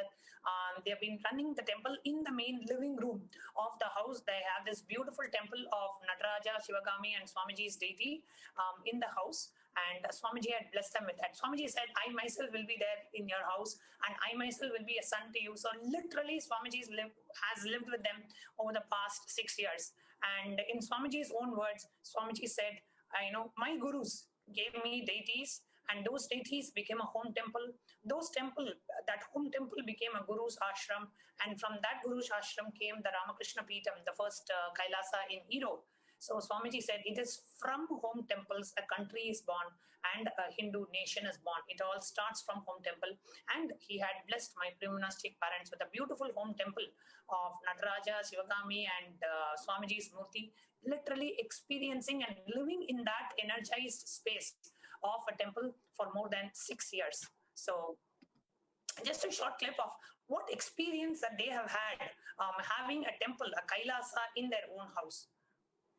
Parents, you have a temple in the house. How did it happen? You have literally Sadashiva living with you, a temple in the living place of where you are. So how did the temple happen and what kind of experience you are having by having a temple there? Why don't you share that? Suddenly, this temple we never expected, but that place where the temple is now, every puja, everything happened from her childhood. Even her birthday celebrated in the same place. Every homa, others, relations, all the good things that happened in the same place. When Jnanatma only took the initiative to bring the temple here, we didn't even know. Sudden one fine morning, Nataraja, everything is coming and sitting in there. We never thought it is going to happen. Immediately, Swamiji has blessed it. The Shiva energy will be vibrating here, not only for them, whoever enters in the hall. Nataraja and every Shiva energy will be passing on to them through me. Then we thought, this is what is, but we more than that, whoever enters, they feel this hall is vibrating with Shiva energy. And every now and then, we didn't have anything else. I'll just sit in front of it. Previously, I used to do chanting, lot of mantra, lot of slogas, everything. Now everything is gone. I'll just sit in front of Nataraja. Whatever I do, I'll sit in front of Nataraja, just listening his song. The hall itself started becoming like what I can say, it's a vibrating God's energy here. And Swamiji is two-way. We could see Swamiji every now and then. Nothing else now we needed. Nothing else we want anything in the world in this now. Everything happened. I feel thank you for Swamiji and Jnanatma's energy only is happening here. So we didn't feel much that she's away from us. She's inside us. Now she's only extended. Previously I used to think She is away from us. Somebody has took it from me, and I used to feel very sad when I go to the ashram for anything, any satsang. I just see her where she is going. I will be seeing, not even listening one word. Now I won't even see her, anything, but nothing will happen. We feel happy that she is there. The only completion has happened in me. And what about me? Yeah, as far as myself is concerned, most of the Swamiji's devotees as well as the newcomers, the moment they enter into the house, they feel some sort of vibration in their body. But I could not experience the same. Then I asked myself why. Then suddenly a story comes to my mind. A lady is married to a fisherman, and the moment she enters into the fisherman's cove, the fish smell was so adamant that she could not able to she could not able to tolerate it. Then said, hey, what is this? Is there so much of bad smell is there? Then over a period of time, she was accustomed with that smell. Then she told that, see, as a Brahmin lady, the moment I entered, I said, drive away all the bad smell. Like that. I mean, having in and around the Swamiji, we could not able to feel the vibration within ourselves. But it is there, but we could not able to realize. It is, we are more or less in the same space of the Brahmin who feels that just because we arrived, that smell has gone out. It is not so. We could not able to realize it, but it is still there. Wonderful.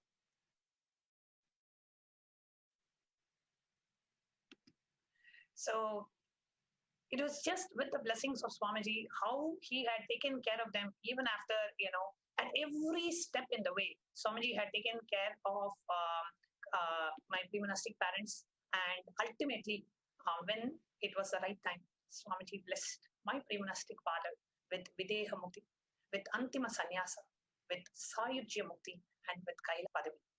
All these terms, many of us have heard in satsangs, all these terms, many of us have heard, in scriptures and Hindu scriptures, but just I was a personal witness when Swamiji blessed my pre-monastic father with Videha Mukti, ultimate liberation at the time of death, with Antima Sannyas, the sannyas initiation at the time of death, with Sayujya Mukti, his being just merging into the superconsciousness of the Supreme Pontiff of Hinduism, and Kailasa Padavi, the eternal residence in Kailasa. That is what Swamiji blessed. And in the next part, I would like to share with you the sequence of events as it happened on the 20th of March, yesterday morning, how it all happened. I would like to share with all of you after a short break. Once, Arunagiri Yogeshwara, my guru, gave me an instruction, and then he asked, will you do it? I was shocked. I immediately folded my hands and said, you are God, you are Shiva. How can I not do what you say? He laughed and said, no, only if you know I am the guru who is going to make you experience God, you need to listen to me. Understand? The most powerful cognition is God is guru to make you realize you are God. Only then you will achieve enlightenment. Guru is the manifest form of Paramashiva. Paramashiva is unmanifest source of Guru.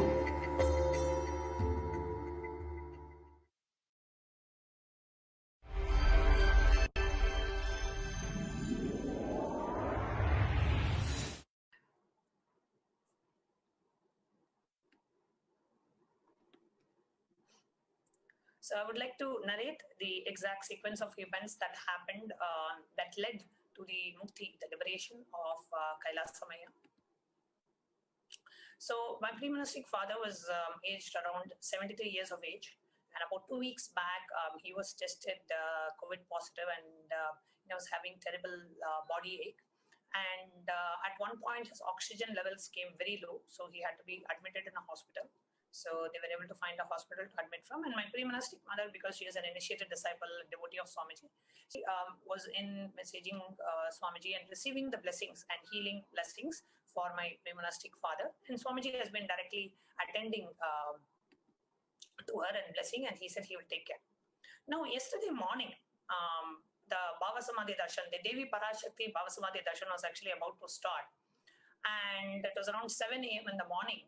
And it was at that time I got a message from Swamiji's secretary telling that, Swamiji said he will take care of your Purvashram father.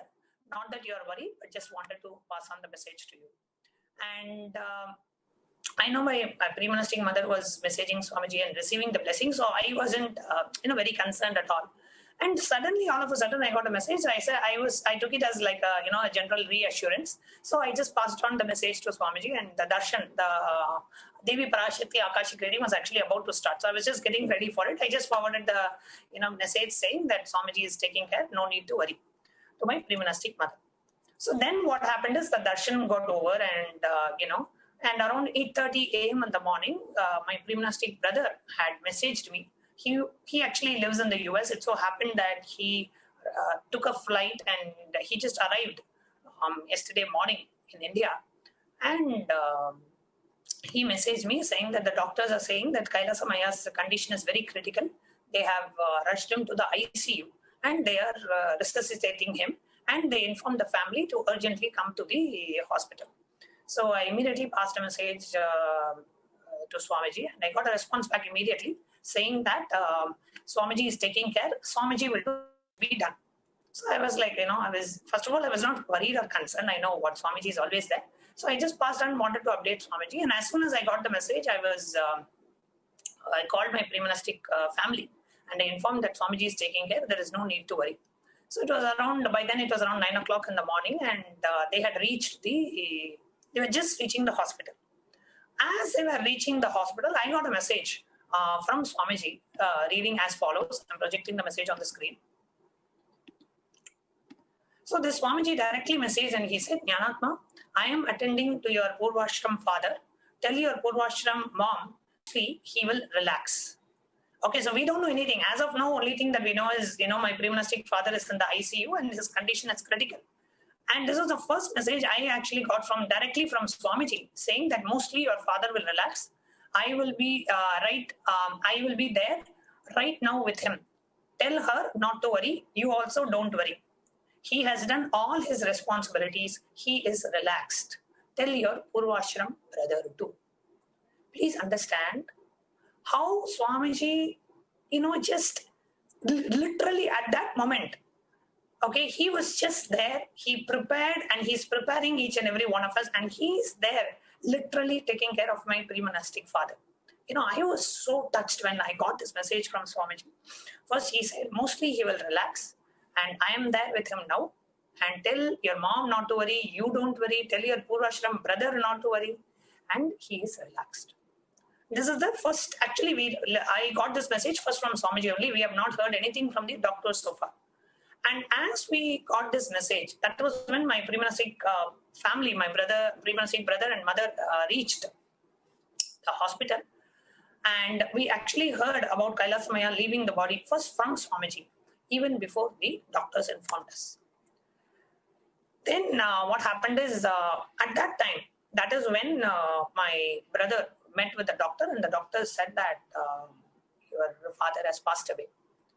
And, I was on the call with my pre-monastic mother telling, don't worry, Swamiji is taking care. He is there. He is relaxed.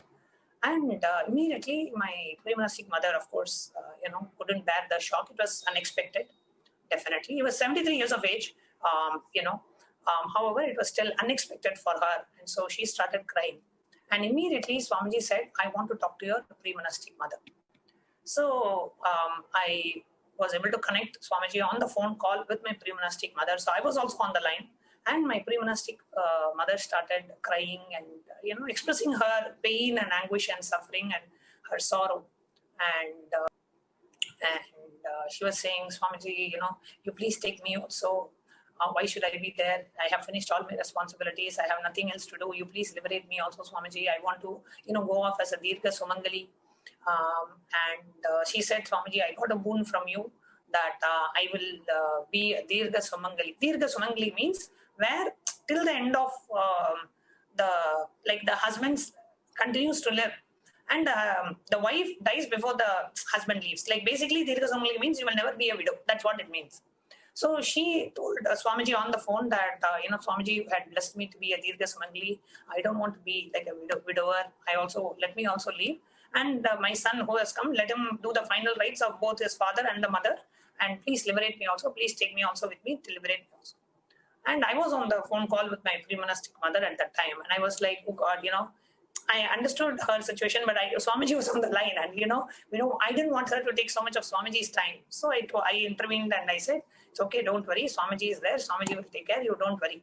And Swamiji was also on the phone call, and he said, Jnanatma, you keep quiet. And so I just shut my mouth.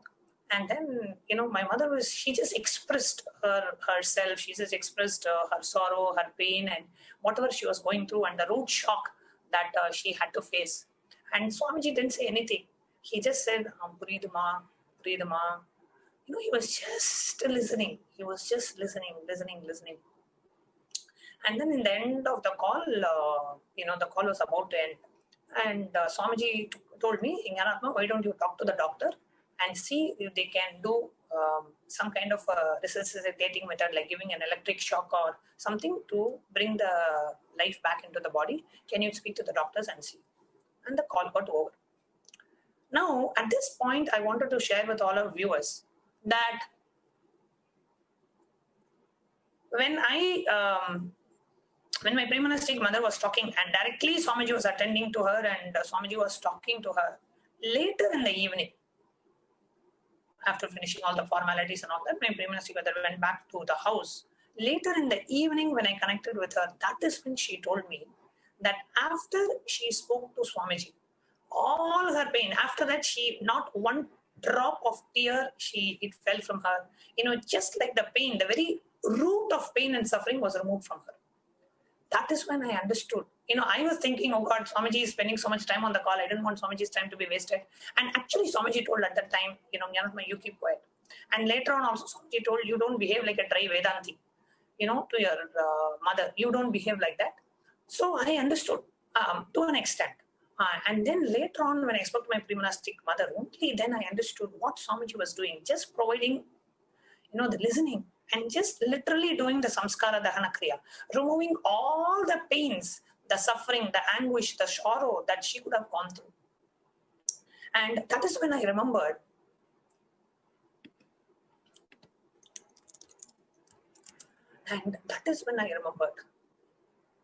in Inner Awakening, Swamiji gave a blessing to my mother. You have given your daughter to me. I will be a son to you. See, typically this kind of lamenting and crying and expressing ourselves, you will not sit and do with a guru, or you will not sit and do with a God. You will sit and do with your family members. You will sit and do with your son, or your immediate family. And that is who Swamiji was for my mother at that time. He was her son, just listening to her, expressing herself, just venting her out, so that all those suppressed emotions and that pain and suffering and sorrow leave once and for all. It impacted me so deeply in a way that every word that Swamiji gives, the extent to which Swamiji goes to fulfill that word, to fulfill that blessing, to fulfill that boon. At this time, Swamiji is handling so many different things, so many other responsibilities, so many different things. At this time, spending, so many minutes on the call, listening, because I could have listened to her, or my Purusham brother was there, he would have always said, okay, I'm liberating your father. That's all. But why Swamiji was on the call? The blessing that he gave her, the boon that he gave her, I will be a son to you. And just being that son at that moment when it was needed the most, that is when, living around Swamiji for many, many years, being his disciple and being a sannyas disciple, being personally trained by Swamiji, seeing Swamiji in so many different dimensions, in so many different situations. But this incident actually very deeply impacted me, that every word Swamiji is giving to every devotee. Sometimes, and many times, the blessings that we receive, we take it for granted, or when Swamiji says, I'll be with you, or, we understand. But we only understand it to a certain extent. But the integrity to which Swamiji holds every blessing, every boon that he gives, every word that he utters to his disciples, the very understanding clicked in me in a much deeper level after this incident. So then after this, so after we spoke, and then Swamiji immediately after this call, Swamiji immediately messaged and said, I am resting. I am relaxing him, your father, your pre-monastic father right now. Still, he has not crossed the causal body.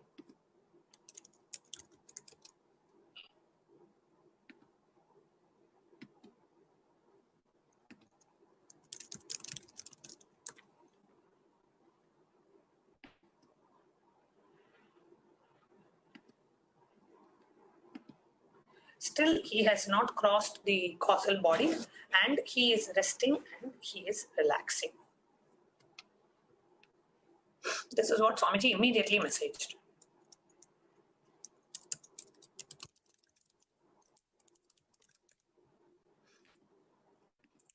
Then, as I was reading this message, I got a call from my Swamiji secretary telling that Swamiji is telling if you can talk to the doctors and ask them if they can do any kind of a resuscitation method like revival methods like giving a shock, because he has still not left the body completely. He has not left the causal body. So it is possible to bring him back. So at this time, I spoke to the doctor directly and I told them that, is it possible? Can you try? I know you have tried everything. Can you try all the possible methods, even if it is some kind of an electric shock or something, what you can do to revive? And that is when the doctors actually told me, Madam, it was 9 o'clock in the morning at that time. They said, Madam, it's already too late. Your father passed away at 7 o'clock itself, 7 a.m. in the morning. And we have tried all possible methods to all the possible procedures. As for the procedure, we have tried everything. And, he is not responding.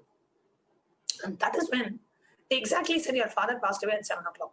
And that is exactly when I had gotten a message from Swamiji saying, I am taking care of your Purashram father.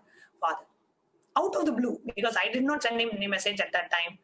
Just out of the blue, Swamiji himself connected and he sent a message saying, I am taking care of your Purashram father at 7 a.m., exactly the time when his soul was, leaving the body. Was getting ready to leave the body or just getting prepared to leave the body. That is when Swamiji had messaged. So before any of us knew, before even the medical doctors knew, before even the doctors knew, the nurses knew, before even my family knew, Swamiji knew. And he had already said, I am there and I am taking care. So then what happened is I conveyed back to Swamiji that, they had tried all the possible methods and they could not, they are not able to revive him back. Then immediately Swamiji said, can they keep the phone near his ears? And it was, he was in that COVID ward and all that, so it was very strict in terms of protocol. Somehow my pre-monastic brother was able to talk to the doctors and he was allowed inside.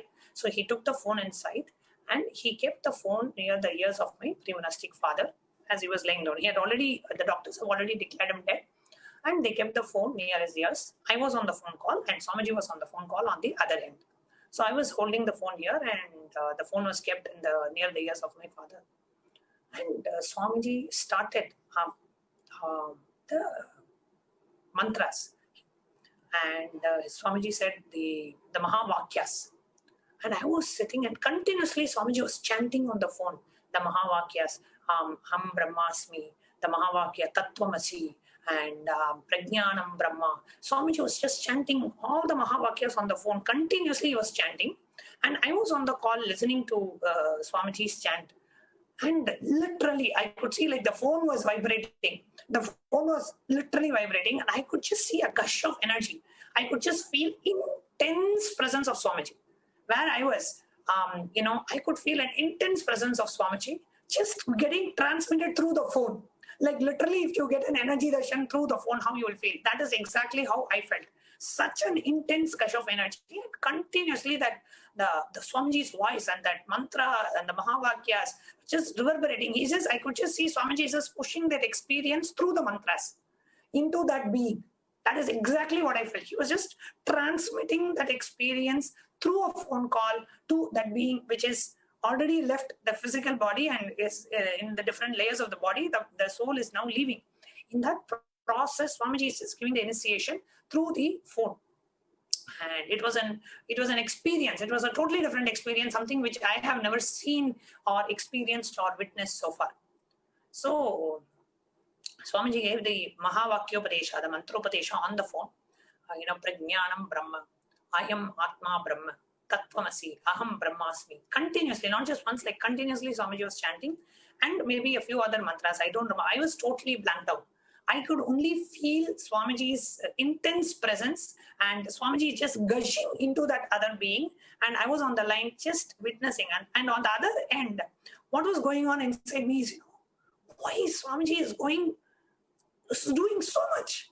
Swamiji doesn't have to do so much. It's, I really felt like, why Swamiji is doing so much to that being? And I was like, Swamiji, I was literally overwhelmed with Swamiji's love and compassion at that time. I just couldn't even fathom, I couldn't even handle it. That was what was going on inside me. Coming on the phone and talking to my mother itself, I felt was too much for why Swamiji has to do all this. Then next coming and, the person who has left the body or at least declared dead as per the doctors, keeping the phone on his ears, chanting the Mahavakyas, and it was just too much for. I just felt extremely overwhelmed with Swamiji's love and compassion at that time, just being available in every which possible way.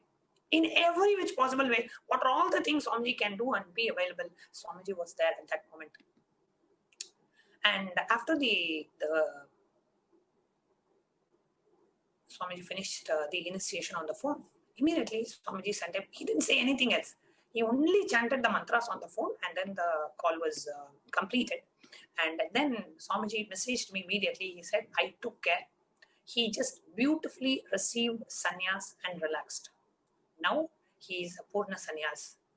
I gave him Antim sannyas and Mahavakyopadesham and relaxed him. He repeated when I gave him the Mahavakya and relaxed.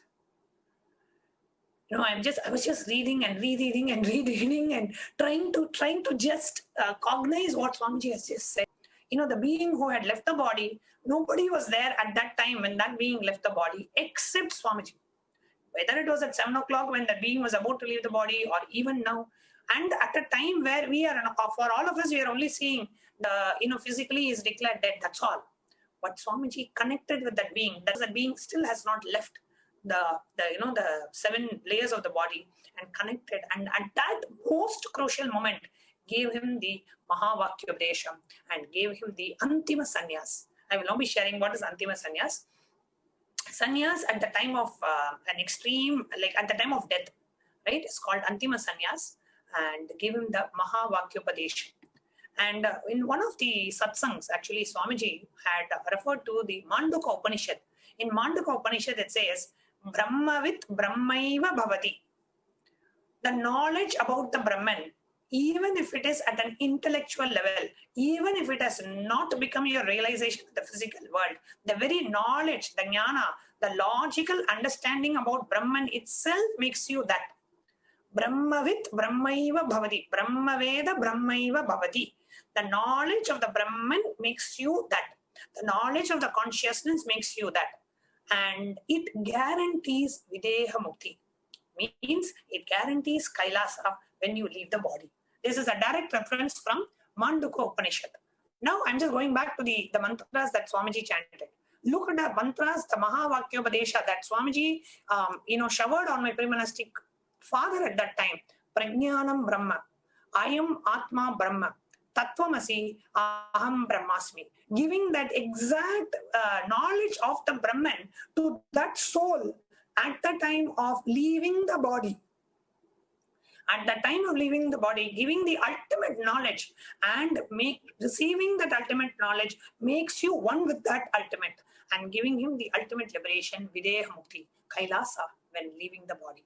This is exactly what Swamiji did and transmitted, not just gave the knowledge as a mantra or as an intellectual understanding, but as an experience transmitted through the usage of mantras at that time, giving him the mantropadesha, and through that transmission which happened through Swamiji's presence made him experience Videha Mukti, gave him the ultimate Kailasa Padavi at the time of leaving the body. So Swamiji said, I've given him Purna Sannyas, I gave him Antima Sannyas, Mahavakyopadesham, and asked him. He repeated when I gave the Mahavakya, and he beautifully relaxed. And Swamiji said, I took care. He just beautifully received sannyas and relaxed. Now he is Purna Sannyas. I gave him Antima Sannyas and Mahavakya Upadesam and relaxed him. He repeated when I gave him the Mahavakya and relaxed. A short brief about what is Antima Sannyas. In Hindu tradition, there is a process called Antima Sannyas, means teaching them to do completion with everything. At the time of death, to do teaching that being to complete with anything and everything. So actually, that Antima Sannyas is what Adi Shankaracharya took. Adi Shankaracharya, a great incarnation of Paramashiva, when his mother was not allowing him to embrace the path of sannyas, not allowing him to take sannyas, Adi Shankaracharya did a big drama. He is an incarnation. So he manifested a scene where one crocodile, when he was in the river, one crocodile came and it caught his leg while he was taking bath in the river. And he screams, oh, mother, mother, mother, you allow me to take sannyas. At least now let me die as a sannyasi. Because the crocodile has caught his leg and he's a small 8-year-old boy. And he's shouting, at least let me die as a sannyasi. Anyway, this crocodile is going to kill me. Let me at least die as a sannyasi. I will be in peace. Allow me to take Antima Sannyas. Then his mother also feels, all right, this fellow was asking for sannyas all the time. I never allowed him. But now he's going to die anyway. At least let him die with the satisfaction that he is a sannyasi. And she allows him to have the Antima Sannyas. Now, in Hindu civilization, sannyas is very, very, very easy. You see, in some civilizations, marriage is very easy. In some civilizations, sex is very easy. In some civilizations, divorce is very easy. In Vedic tradition, sannyas is very easy.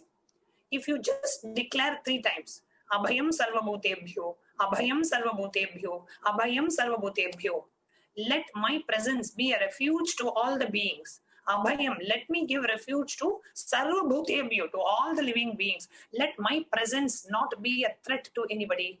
I am giving the ultimate protection, Abhayam, fearlessness to every living being that is out there. So when you repeat this, Abhayam Sarvabhutebhyo, Abhayam Sarvabhutebhyo, Abhayam Sarvabhutebhyo, 3 times, you are embracing sannyas. So Adi Shankaracharya declares Abhayam Sarvabhutebhyo 3 times and he takes Antima Sannyas. And that very moment he took Antima Sannyas, the crocodile disappeared. And ultimately it was Leela, a divine Leela that Adi Shankaracharya played to complete his mother so that she would agree for him to take the sannyas. And this is exactly what Swamiji had blessed my pre-monastic father also. Swamiji said, tell your mother, I am Paramashiva. I won't lie to her in this crisis. I am Arunachaleshwara. I relaxed him into Kailasa. He should just relax. She is a Dirgha Sumangali. This is exactly what Swamiji said. Because he is not dead or he did not take another birth, he is with me, in me now. The boon I gave to your mother is not a lie or a waste. He is not dead. She is Dirgha Sumangali, because that was her main concern, like saying, I don't want to live like a widower. I don't want to live like that. I want to be a Dirgha Sumangali. And Swamiji had blessed her at that time. So Swamiji said, she is indeed a Dirgha Sumangali even today. Send all this message as a screenshot to her. Try to get this audio recording. This is the first time I gave Mahavakya, the Sannyas Diksha, through phone remotely.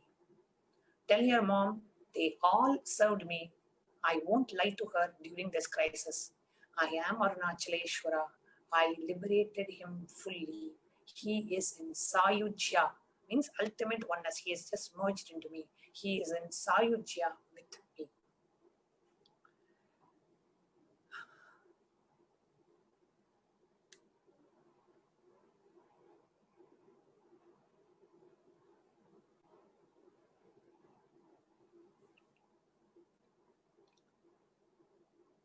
Just being a witness to this moment. One side, my eternal father, my Guru. On the other side, my Purvashram father, my pre-monastic father. And just being, and I'm in the middle witnessing my eternal father, liberating my pre-monastic father. It was an ultimate experience of a lifetime. I did not expect any of this.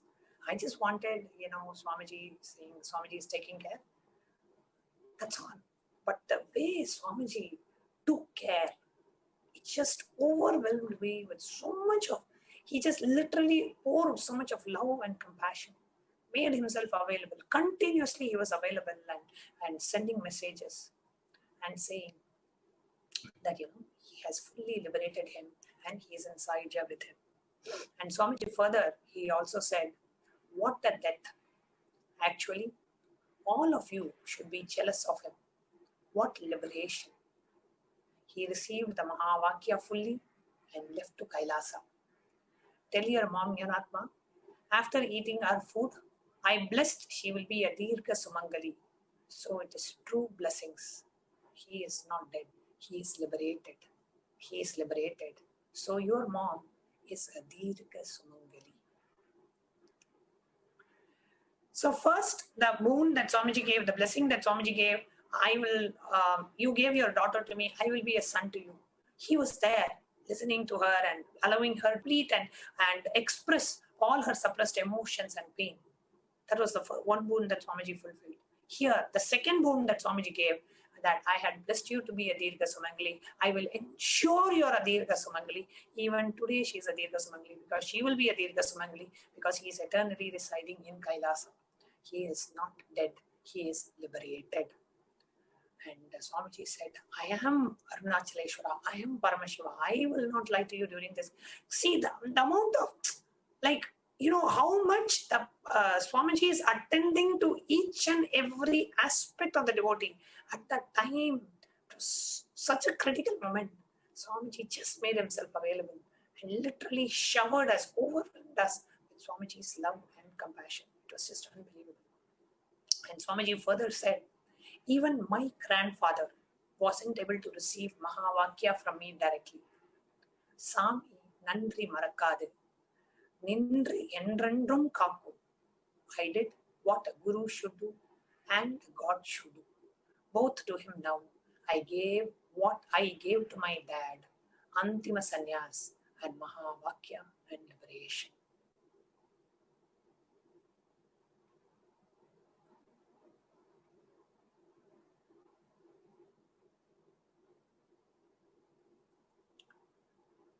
Swami Nandri Marakadu means Swamiji will never forget the good things that was done to me. Nindru Endrendrum Kakum. I will be there. I will stand and protect you forever. I did what a guru should do. I did what a God should do. Both to him now. I gave him what I gave to my dad. So as a son, what he did, also Swamiji did to my pre-monastic father. As a guru, as a God, as a son. Gave him the Antima Sannyasa, the Mahavakya, and ultimately Jivan, the Videha Mukti, the liberation.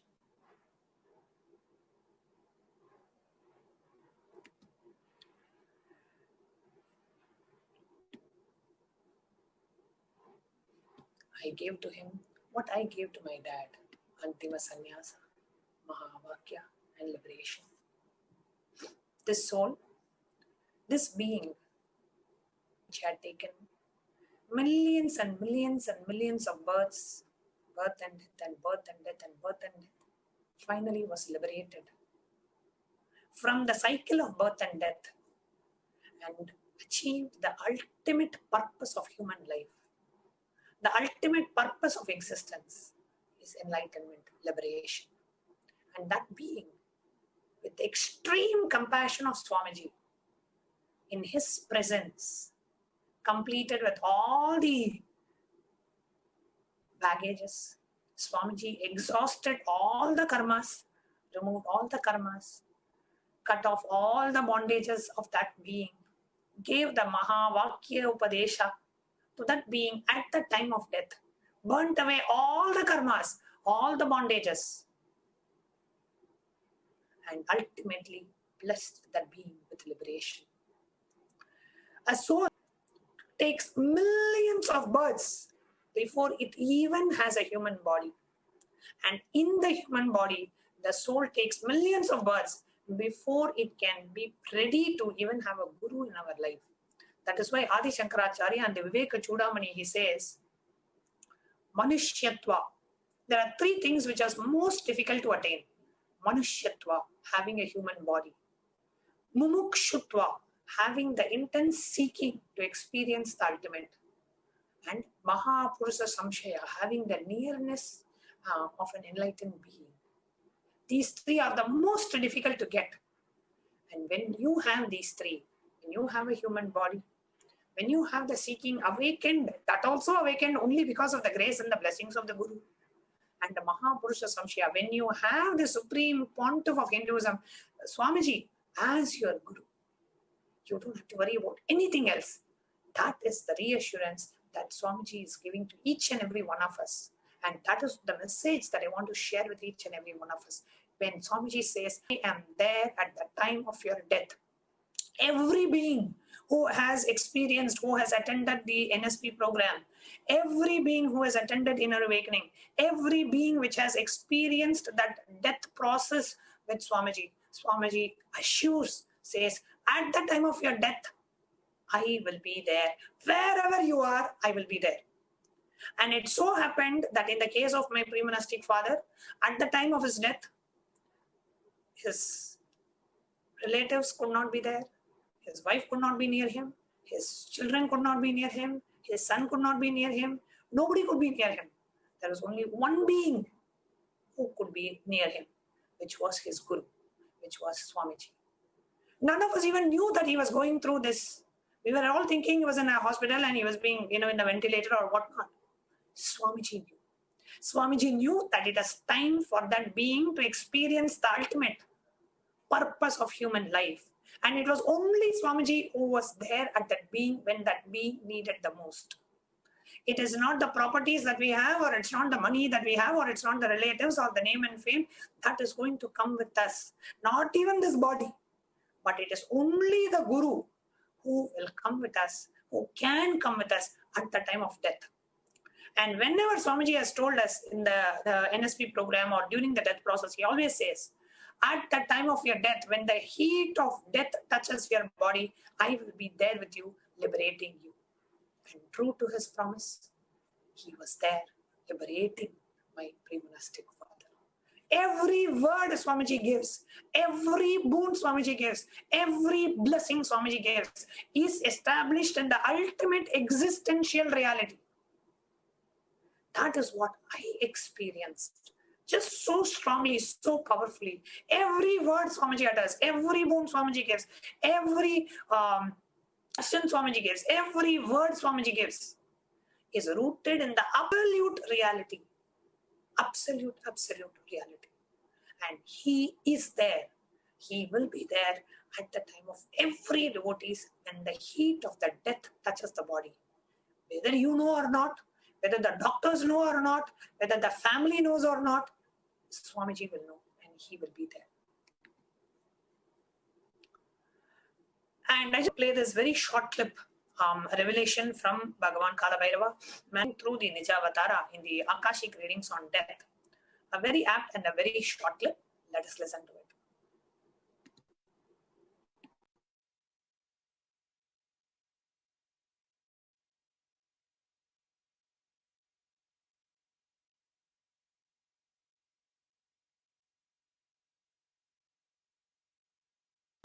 She's asking, Dear Swamiji, if one has taken an unconscious birth, how can he take a conscious death?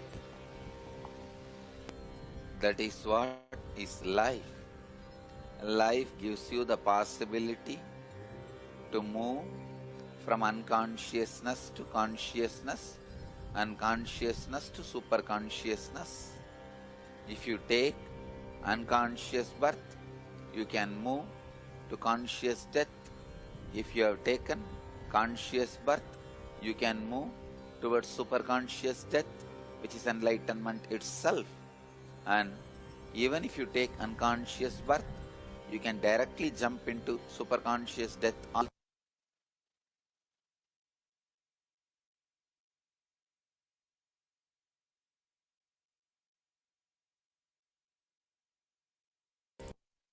She's asking, Dear Swamiji, if one has taken an unconscious birth,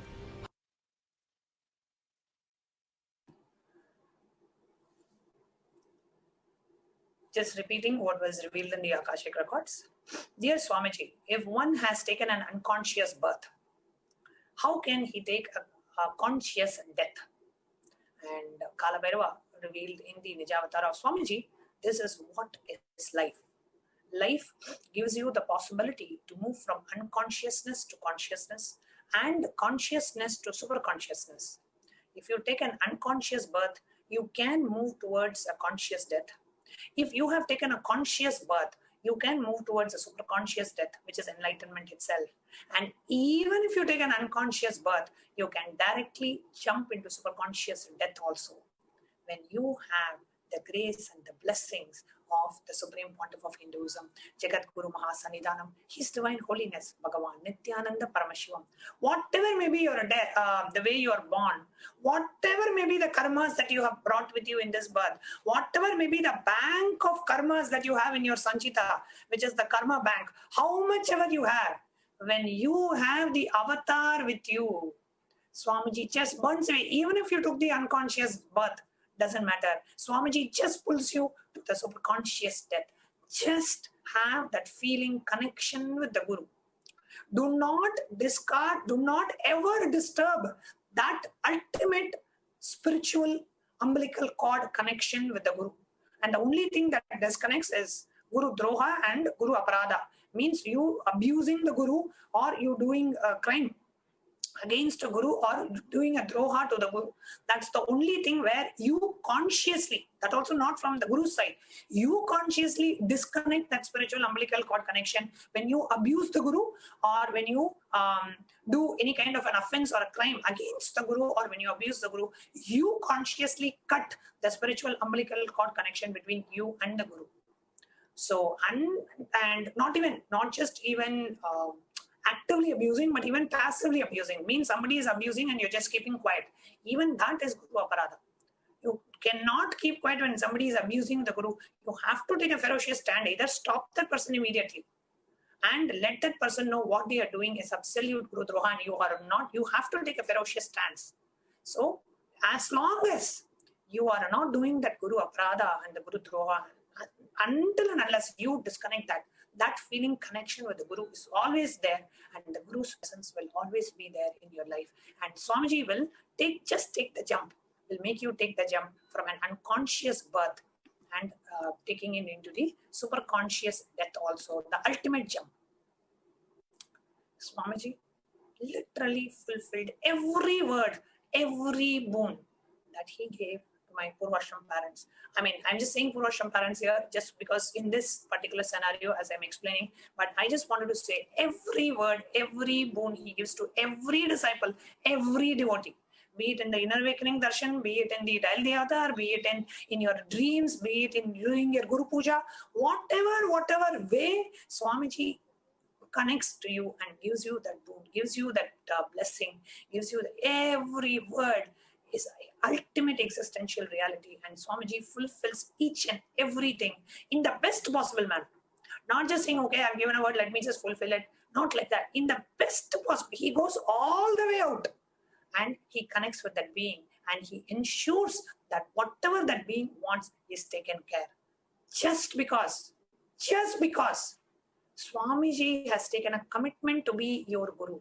When he initiates you as a disciple in the Shiva Diksha and the Vishesha Diksha and gives you that initiation, Swamiji takes the commitment and he is absolutely, for lack of a better word, I'm just using the word integrity, absolutely integrated to his Guru commitment to a disciple. Even if the disciple has so much of commitment and we are not integrated to it or not authentic to it or not, whatever it may be from his side, unless and until you do not do the Guru Droha or the Guru Aparada, except that where you consciously disconnect, even in that case, you consciously disconnect your connection with the Guru, unless and otherwise, every word, every boon, every commitment as a Guru that Swamiji has given, he fulfills each and everything. And it is not just in the life of just one situation, in every disciple's life, Swamiji does that. And at this point, I wanted to share this one verse from Guru Gita, which probably I've read many, many times and shared it in different sessions. Dhyanamoolam guror murti, puja moolam gurov padam, mantra moolam guror vakyam, moksha moolam gurov kripa. The ultimate root of meditation is the form of the Guru. The root of the worship, puja moolam, the source, the root of the worship is the feet of the Guru. Mantra moolam guror vakyam, the ultimate root of the mantra, the source of the mantra is the words of the Guru. Moksha moolam gurov kripa. How can somebody attain liberation? Just with the Guru's kripa, just with the kripa of the Guru, just with the compassion of the Guru, one attains liberation. Here Paramashiva in the Guru Gita does not say because of the great tapas that you do, because of the puja that you do, because of what you do. No. Just with the compassion, sheer compassion of the Guru, a being attains moksha. And what happened to my pre-monastic father yesterday was just a living demonstration of this, a live demonstration of this very verse. Moksha moolam gurov kripa.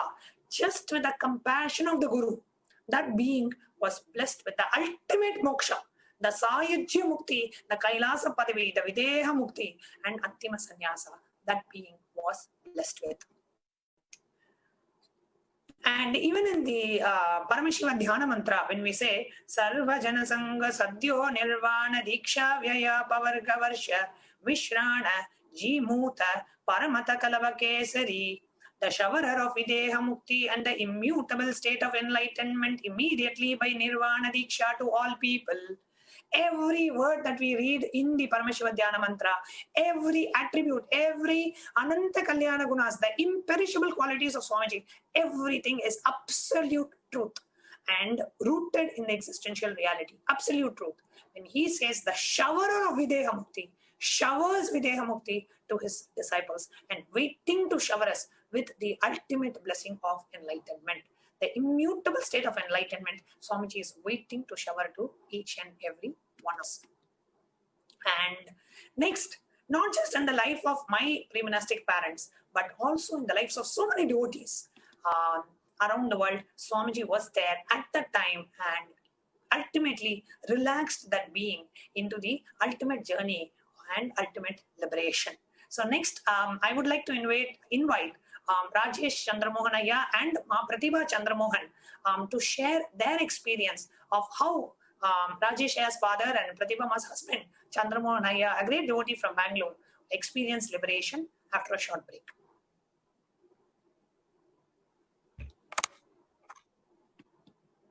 Just be alive for next 3 years. Don't die within next 3 years.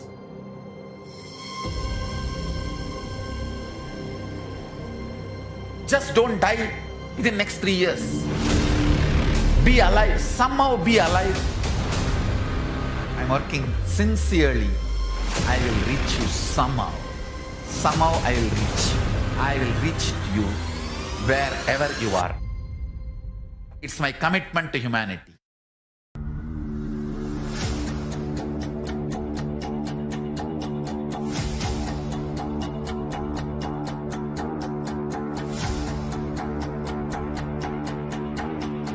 Just don't die within next 3 years. I will reach you wherever you are, whichever corner of the world you may be. I will reach you with enlightenment. You manifesting the space, state, powers, being of Paramashiva. It is possible, and it is possible for you.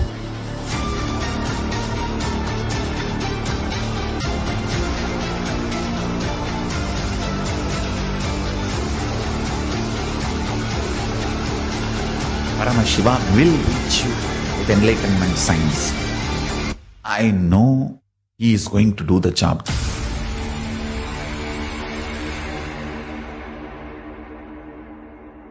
Just be alive for next 3 years. Nothing else. E-Kailasa is enlightenment ecosystem, literally enlightenment itself in your own home, wherever you are. Drop for customized spiritual service, help you to complete with your life negativity, withdrawal from life, self-hatred, self-denial, self-doubt, so much of tiredness, laziness. We can support you, aligning your diet, your attitude, your aptitude, your understanding about life. We can help you with everything.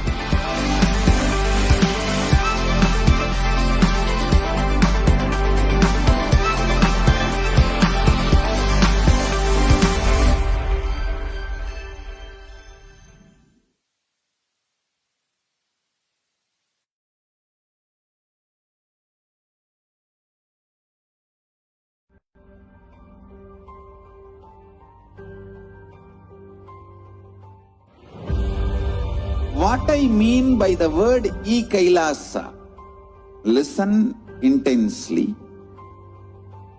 Enlightenment ecosystem, literally enlightenment itself, in your own home, wherever you are. If you cannot come to Kailasa, it's okay. Kailasa can come to you. Kailasa coming to you is e-Kailasa.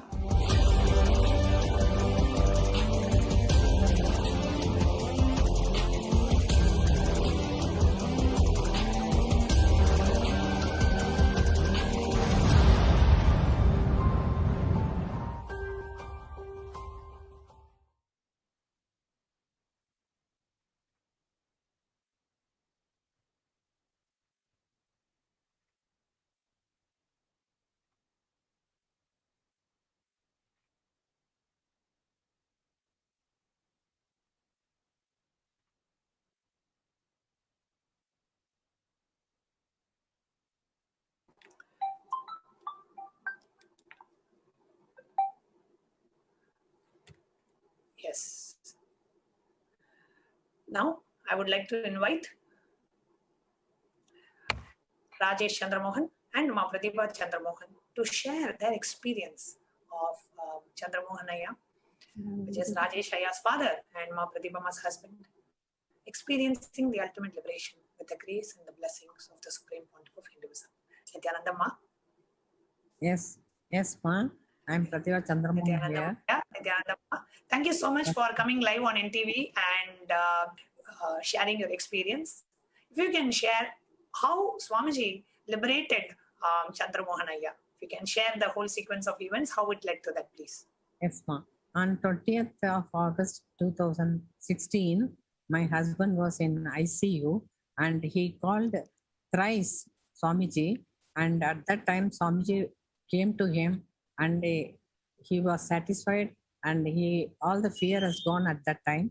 Then on 20th morning, the nurse came running from the place. I was standing in the next to my husband and I was feeding him she told me to feed some milk, and he could open his mouth and close. Then last he closed it. Then I ran to my son. At that time, I felt I am all alone in this world. I don't know what to do, where to go, what will be my future. Nothing I knew, but only even Swamiji was not I'm not able to get at that time. I was shocked to see that. Then I ran to my son and told him, your father has passed away. Then he gave a ring, Jnanatma Swami. Then Swamiji came there and told, ask Amma to bring the body to the home and I will come. And thrice he called me on the way, telling, wait Ma, I'm coming. I could not stand. And my feeling is, what I will do? My son is in abroad. My daughter-in-law is in abroad. No relatives, nothing. We are only 3 with 1 driver. That's all. Then immediately Swamiji came. When he came and stood in front of the body, I felt, wow, really, I don't know what my husband used to always call Mahadeva, and I am going to be the Agori. He will apply Vibhuti on his face. Suddenly he will come and stand in front of me. I used to get afraid. What is this you are doing? No, I want to become Agori. Then what has happened is, Swamiji I saw Swamiji, I melted. Then I told my son, see what has happened. Now I don't know what to do. Then he hugged me. Then he told me, I will take care of you. Don't worry. Nobody else will take care of you. That time I felt my one person in this world, that is enough for me. No relatives, nothing. I don't want anybody. But I was controlling my tears and I stood there. And Swamiji brought all the sannyasis and Gurukul children, and my house was full of sannyasis. Really, I thank Swamiji for the gratitude he has done to my husband's soul. Then he came with a new Purna Sannyasi, that is a piece of cloth. He put it on his head and he asked me Atmalinga, which was Aya was worshipping. Then he took that Atmalinga and put it on his head. Then he called my son, asked him to put the turban, open the coffin, then put the turban, then put one big mala he brought. Then he did some, then all the children chanted mantras, and it was like a heaven. It is, I don't know, it is not a hell, it is a heaven. Then I felt my husband is safe in the hands of my Swamiji. I really, then he said, whole night you have to play Shiva Puranam, you have to be alive. I said, yes, Swami, I'll just obey him. Nothing else. Even today, whatever he says, wherever I go, I inform Swamiji. And then what happened? He went down, then asked me to keep the Atmalinga in the puja room. I kept it. Then he went down. On the way, he called me thrice, come to Birdima. Then I said, Swamiji, I told Jnanatma, Swami, tell Swamiji that we have got that, teeth in Tamil. I don't know, tell in English. So then he said, for Shiva, he is sitting in Smashana, no teeth for him. Ask her to come tomorrow morning. Then I told him, give me some time, please. Then he gave me time. He is a very, very, very, that is, I don't know how to explain. Not even a single day he has hurt my feeling. Even today, if I think about him, he comes, he helps, he goes. I don't know how he does. If I think anything, he comes. Then what happened? After the next day, after the cremation, then after 1 week, I came to Biddi and my son left me. Then Jnanatma took me to the room. Then Swamiji called me, put it in MS, that is his kitchen. Who will allow Avatar's room? No, that is my fortunate. I am really very great and very grateful to Swamiji. Really, I don't know how to explain. And even today, I am in Biddi. All the sannyasis, whoever is seeing me, everybody likes me, loves me, and I am very happy here. I want to inform my Swamiji my gratitude. I don't know where he is in now, but he is in my heart. I really thankful to Swamiji Ma. Thank you so much, Ma. And Rajesh, what would you like to share about this experience? Nityanandama, I'd like to add a few points. Actually, on the 20th of August on 2016, when my father was in ICU, it was 7 a.m. in the morning. The doctors told me that he has gone into a state called encephalopathy, which is a medical term for being unconscious. So at that time, this encephalopathy actually started 3 days earlier, and we could not communicate with my father. So at 7 a.m. on 20th August, when my father was leaving the body, Swamiji was holding the space. He was upholding my consciousness. He was holding the space, and later Swamiji revealed that I was holding your father for 3 days because the time wasn't right for him to leave the body. So this is the right date and time when he should leave the body, so I can liberate him and take him to Kailasa. So that was a very big revelation for us. On one side we saw that he was he was still medically alive. He was unconscious. On the other hand, what Swamiji was doing was holding him and then, liberating him on the required date and time. The second thing which happened, Ma, was that when Swamiji came to our house with all the sannyasis, Gurukul children, and Adinavasis, Swami did the Purna sannyas for my father. So later, Swamiji revealed that the Agora face of Paramashiva had landed there, and Swamiji could see on the box, ice box, what you see there. Swamiji was able to see the Agora face of Paramashiva, and a lot of everybody, including yourself, Ma, you have explained that there was huge amount of energy which was landing at that point in time. This is what I would like to explain. And finally, during the Akashic reading, which was happening recently, Devi Parashakti has revealed that my father has attained Purna Sayujya Mukti, and he is resting and he is very happy and he is in a blissful state. And my Devi Parashakti and Swamiji have also revealed in the Akashic reading that my father will come in our dreams and he will tell us how happy he is, how blissful he is. So I'm eternally grateful for Swamiji, and I am so happy and blissful that my father has attained the Mukti and the liberation. That's a very big blessing for our family, and gratitude to Swamiji and Sangha for the same. Thank you, Mom. So beautifully explained, Rajeshya and Pratibha Ma'am. It is only the Guru who can be there at the most crucial moment of our life, which is death. And death can be a beautiful doorway to slip into enlightenment. And fortunate are those who have Avatar as our Guru, where that beautiful time, at the time of death, the Avatar so beautifully just makes us experience, take that jump into the ultimate.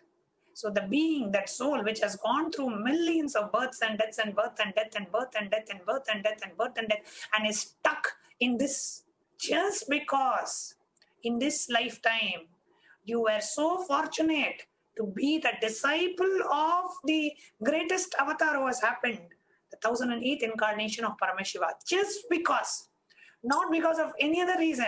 You may have a huge bank of karmas. We may have done so much in the past and we may be stuck in so many desires in the present and want to do so many things in the future. But just because of the sheer compassion of the Guru, Moksha Moolam Guru, just because of the pure compassion of the Guru, just at the moment of death, he burns away all the karmas and blesses the being with completion and merges that being, blesses the being with Sayujya Mukti and Kailasa Padavi. And I have been a personal witness. Rajeshya, Pratibha, we have been a personal witness to a close family member going through this process, and how Swamiji is there. Nothing else can help you at that time. The millions of dollars in the bank account, or your huge family of relatives, or your properties, or your investment savings, or your 401k, nothing can help at that time. There is only one thing that can help, which is your Guru. You are feeling connection with the Guru, and only Guru can be there at that time. When everything else fails, that is why Swamiji in the Ishavasya Upanishad, it says, invest in the imperishable things. Have an imperishable goal, things which will never perish, is the Guru-disciple relationship, which will continue forever. So let us all spend our time and empowering and investing in that imperishable resource of our life, which is nothing but the Guru-disciple relationship. So beautifully, Adi Shankaracharya says in the Guru Ashtakam, Shariram Surupam Tathava Kalatram Yasas Charu Chitram Dhanam Meru Tulyam Manaschena Laknam Guru Rangri Padme Tatakim Tatakim Tatakim Tatakim. Shariram Surupam, your body, you may have a beautiful body. Tathava Kalatram, you may have a beautiful wife. Dhanam Meru Tulyam, you may have a wealth like a mountain. Yashaswa Kalatram, your name and fame can be far and wide. Manaschena Lagnam Guru Rangri Padme, if your mind is not fixed on the lotus feet of the Guru, Tatakim, Tatakim, Tatakim, Tatakim, what is the use? What is the use? What is the use? What is the use? Today, I can say, it's not that you are not to have properties or not to have wealth or not to have other things. But let your mind be fixed on the lotus feet of the Guru. Have that imperishable wealth. First, build that imperishable wealth. Then have everything else while you're living, no issues. But put your focus on building that deep Guru-disciple relationship. That is the only thing that can come with you, that will come with you, that will protect you when nothing else protects you. When your wealth is not able to help you, when the relatives around you are not able to help you, your name and fame is no longer useful, your body is totally gone, only Guru can help us at that time. So while we are living, please invest and strengthen your Guru-disciple relationship, which happens just by simple devotion to the Guru, a simple attachment to the Guru, a simple feeling connection to the Guru. Just every day doing the Guru Puja can establish that feeling connection. Every day watching the darshan of Swamiji can establish that feeling connection. Every day chanting the Mahavakya can establish that feeling connection. Just connecting, remembering Swamiji, just Maranat Mukti, just remembering Swamiji whenever you can establish that feeling connection. He is ready and waiting. So let us understand the right wealth, the imperishable wealth. When you have that, everything else that you have will be useful. Otherwise, even if you have billions of dollars in your bank account, when you do not have a Guru, at the most crucial moment of your life, you will feel cheated, terribly cheated, because all the effort that you put is no longer helpful for you at that moment, the most crucial moment of your life, and will continue to fall into the cycle of birth and death and birth and death. And next I have Sriniti Avimuktananda and Manati Avimuktananda, and who are also here to share their experience. Actually, Ma Avimukta's sister had cancer, and she was by Ma Avimukta to be healed by Swamiji, and the sequence of events that happened following that, and the clarity and that they got just witnessing Swamiji healing that being. They are here to share their experience. Thank you so much, Shri and Manati Avimuktananda. Can you unmute yourself? Nityananda. Nityananda Maya, thank you so much for joining live today to share your experience. Thank you. Nityananda, this is Manati Avimuktananda. As Ma Nyalatma has said, I had a twin sister named Savita. She left the body on 30th June 2015. She was struggling with cancer for over 5 years. I know the kind of treatments that she went through. It was absolutely too much of, it took a lot of toll on her actually. With the chemotherapy, the surgery and everything. They tried everything that was available, the best medical facilities, everything. She was absolutely taking chemotherapy left, right and center just for the sake that she wanted to save herself from dying. I could see that restlessness in her every time I met her, every time, I used to tell her, let us go to Swamiji, get some healing. I kept telling her, but somehow, she was not even a devotee. So she was not really understanding what I was saying. She just wanted to save her life. So she was just going and taking all the medical treatments that was available at that point of time, spending so much of money. So I finally, one time I just stopped. And then, the time came when they were not having anything else. They didn't know where to go to save her life, So at that point of time, I put it very strictly to them, now please come with me. So I kind of dragged her with me to Biddi and brought her to Bangalore. We stayed there for a month. And every day I used to take my sister to Swamiji for healing. He was so compassionate. He was there physically during the Inner Awakening program, taking the Inner Awakening program at that point of time. And we were fortunate that Swamiji was available there.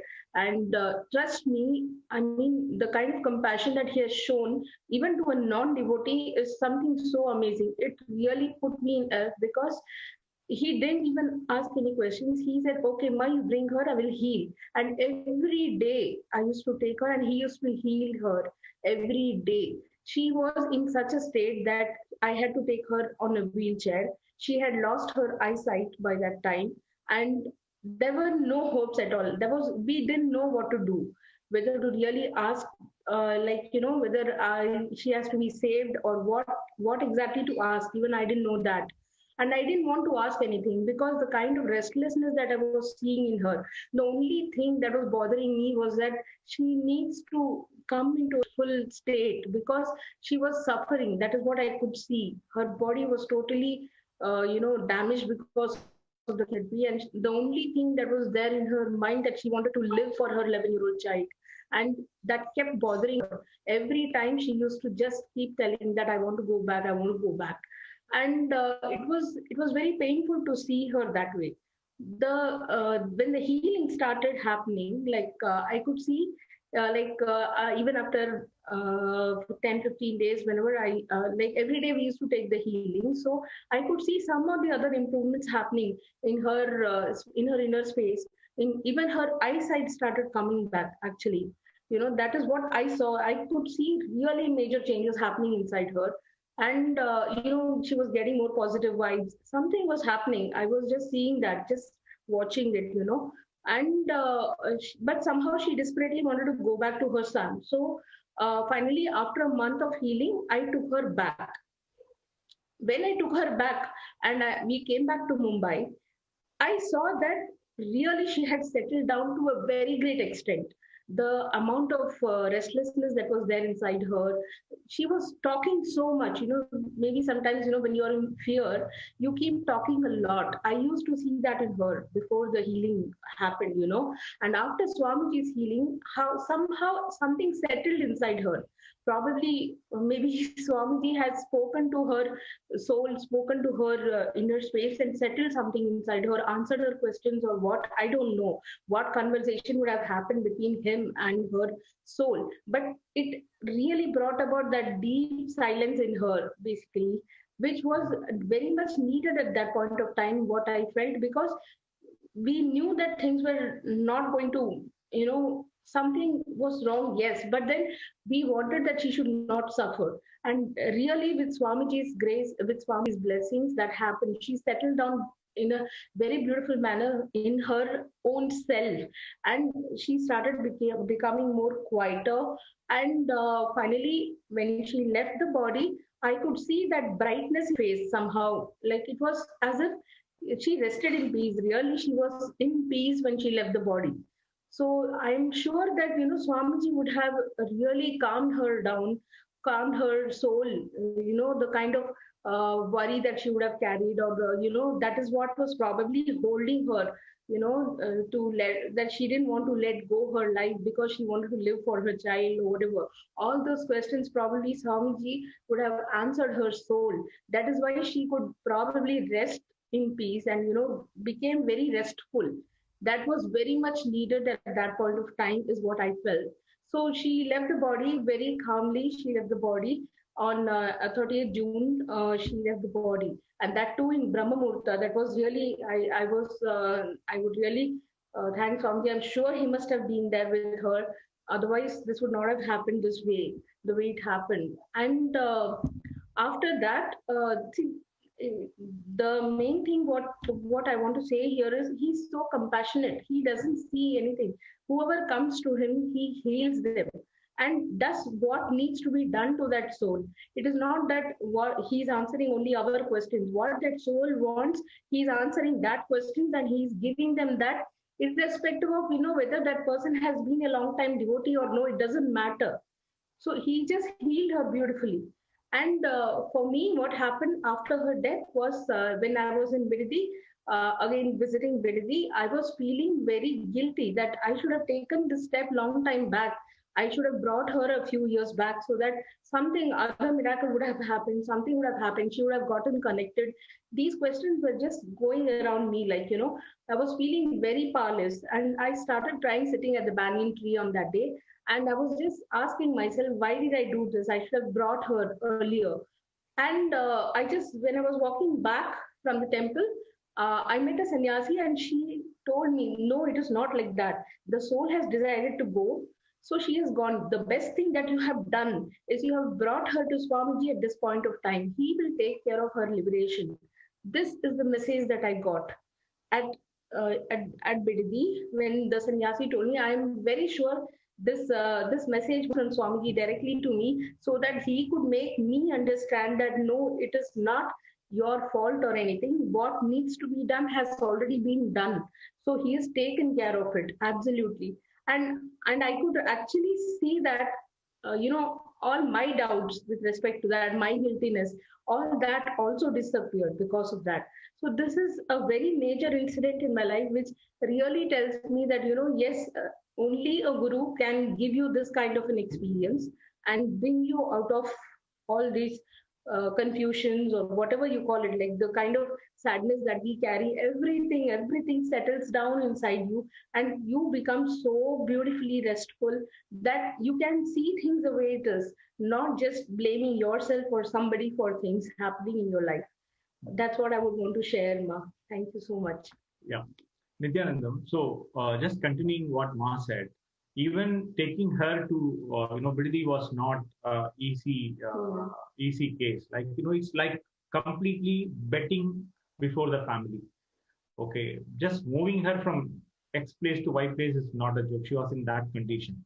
So we arranged all and we challenged it, because the one thing we were very clear that let anything happen, let it happen in Guru's presence. The only thing what we can do for father, mother, any relative, I know very well, is just connecting to Guru. If I'm trying to do anything by myself, I know I'm doing absolutely stupidity.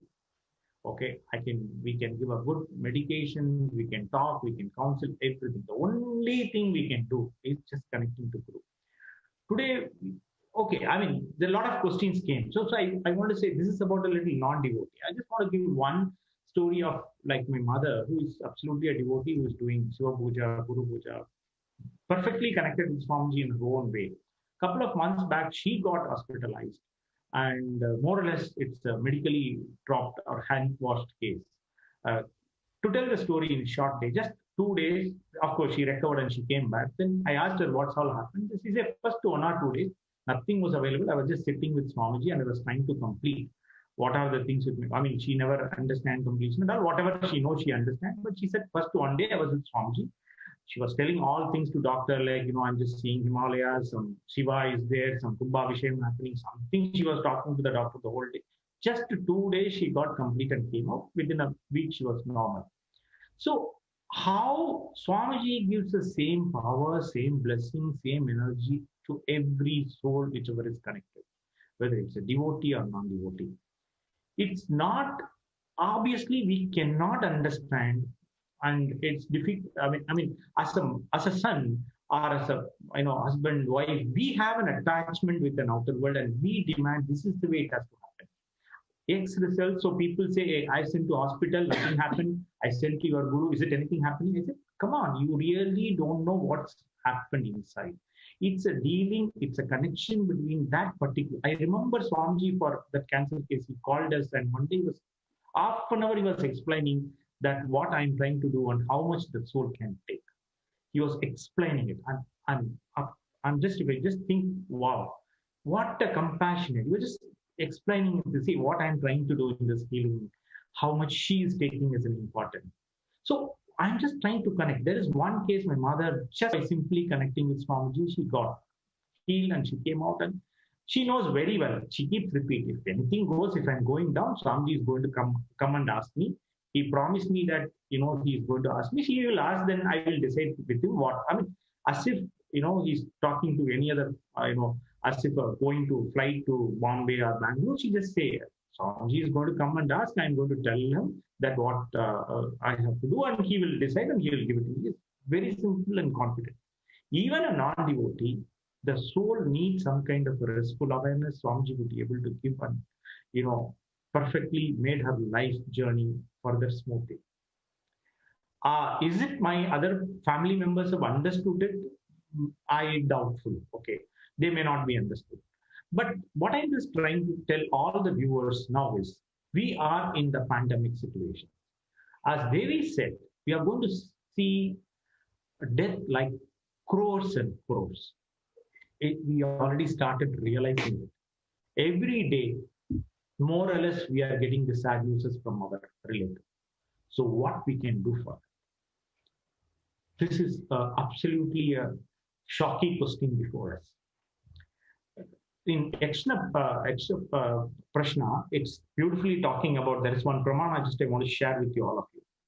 Ahani ahani bhudani pravichandi himalayam shesham thavaram vichanti hemacharyam idam param. When Yaksha is asking to Yudhishthira that what is so surprising to you, he said everybody knows that one day they have to get out of this world and they have to meet the death. But everybody thinks it will happen to others, but it will not happen to them. Okay, so all of our devotees, we know what is death. Swamiji said many times it is an auspicious thing, we have to celebrate it. Okay, and outer non-devotees knows what is the pain we go through. We know all that. As well as we know, like Jnanatma was very beautifully saying, like what kind of a janmas we are taking. Pullahi, Pudahi, Puluahi, Maramahi, Palvirgamahi, Pambahi, Kallai, Manidarai. Even after we become a man, we may become a Peyai, Ganangalai, Vallasurai, Munivarai, Devarai. But just see her case where his father, what is the great thing daughter can give it to her father? All this Pullahi, Pudahi, Puluahi, Manidarahi. Even after a man, you may become a Peyai, Ganangalai, Vallasurai, Munivarai, Devarai, Silla, Chella, Nendra, Tavara Sangamattu. All this thing he can wipe off and just like a jump, he can give a Videha Mukti and just make it near to him. Are we understanding this? Are we understanding the power of this? Yella pirappum pirandu ilaithe. We go through all the cycle by cycle by cycle. We understand, we just how we can cut this. Probably logically, I may not understand this. I may not agree with it. I may not accept this. Let us understand one basic thing.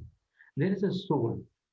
More than any of us, it can connect with Guru. It can talk with Guru. And Guru can do best work. This is a simple understanding we should get. And if needed, we have to forcibly to take this understanding to our relatives, friends, acquaintances, and everybody. You agree or not, there is a living avatar. There is a Guru. Okay. If you don't do anything, at least come for a death and agree that death is not, if you are not understanding a death, okay, you are going to be in suffering. This is a place, this is a Guru who can just not talk or not worried about what society is saying. He is a Guru who can do not pleasure, doing good and what needs to be done for that particular soul. That is what I wanted to say.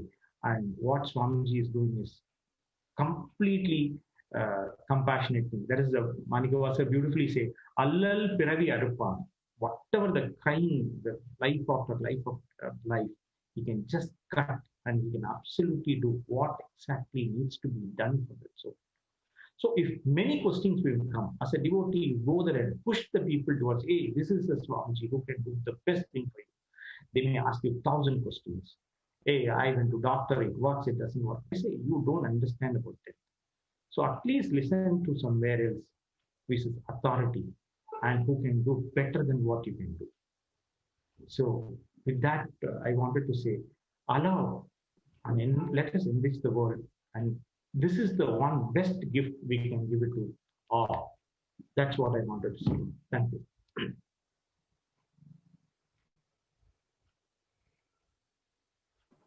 So beautifully said, Avimuktaya. And really at this time, there is only one thing that we can do is connect everybody that we know. Let them have a Guru in their life. And that was our tradition. That is how it was in the Vedagamic tradition. Just everybody had a Guru. And that was our lifestyle. And today, because of the anti-Hindu elements and so much of, we lost our tradition and culture. So let us come back to it. Let's go back to the roots. Ensure that you connect everybody to the Supreme Pontiff of Hinduism, the Jagat Guru, Mahasanidhanam, His Divine Holiness, Bhagavan Nityananda Parameshivam. And what happened to Kailasamaya and what was experienced by the Chandramohanaya from Bangalore and what is being experienced by millions of his devotees and followers. Let every being experience that ultimate liberation. And all that we can do We share about the Supreme Pontiff with our friends and families and ensure everybody is connected to Swamiji so that at the moment of death, wherever they may be, wherever you are, you know you have given that being and that being is safe in the right hands of the avatar. So thank you so much, Sri and Ma Avimukta, for coming live and sharing your experience today. Thank you, Ma. Thank you, Ma. Thank you. And dear viewers, we have had amazing support from each and every one of you, all of you sharing your experience on the YouTube chat. And I invite every one of you, if you can, comment under the Facebook post of the Supreme Court of Hinduism in the SPH JGM page, the Facebook post where the main post about the liberation of Kailasamaya is there. And I request every one of you watching this live stream to go to that Facebook post and comment under that Facebook post now, even if you had posted your comment earlier.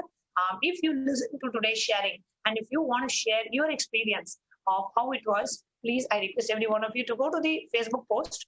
I'm going to put the link to the Facebook post in the YouTube chat, and please share your experience in the Facebook post as a comment. I'm going to read some of the comments. So please go ahead and share your comments under the SPH JGM page. It is actually comes as a top post on the page.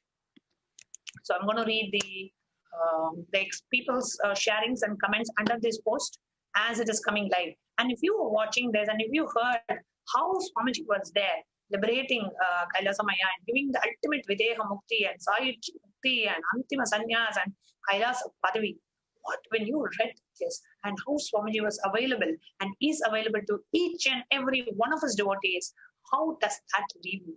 When you read this post and when you listen to today's sharing, what was the experience that you were left with? So please come on the Facebook live chat and sorry, not Facebook, Facebook live post, and do share your experience under that post. I'm going to project the comments.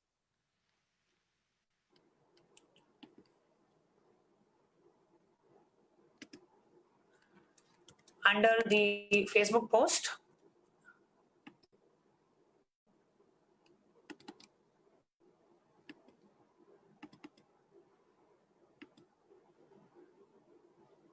So this is the main Facebook post about the Atma Shanti of Kailasamaya.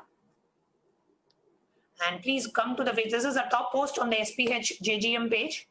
So I'm now opening the post. And I request every one of you to come under this post and share your experience of reading this post, watching and hearing to today's sharing. And what was it that clicked with you when you watched today's sharing, when you read this post? What was the experience that it left you with? Please go ahead and share in the post under this, and I'll be reading some of the comments that have been posted under this. So please come to this post and share your experience under this post on the SPH JGM page. If you watched today's sharing or if you read the post, and even if you did earlier, please do come back and comment now, because I'm only going to read the comments of those of you who are posting it live right now, because there are 165 comments. So I'm going to only take live comments that are coming in. So we have the first comment is from Ma Tripuresha Nanda. She says, wonderful sharing, such great detailed sharing. Gratitude, Swamiji, such a blessing, liberating souls and guiding through difficult times.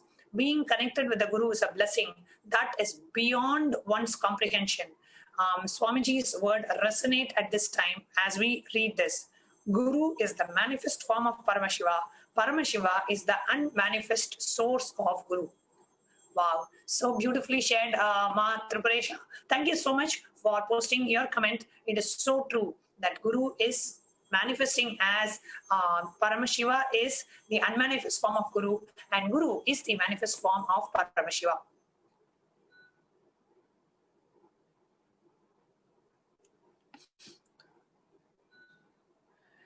Yes, please do come and post your experience under this live post. Post as comments under the FB post so we can read out. I just want to read some of our viewers' live comments. So please do take a moment, come to the Facebook post, and as you're watching this sharing, what is that experience that you have been left with as you hear and as you read this? So please do go ahead and take and comment.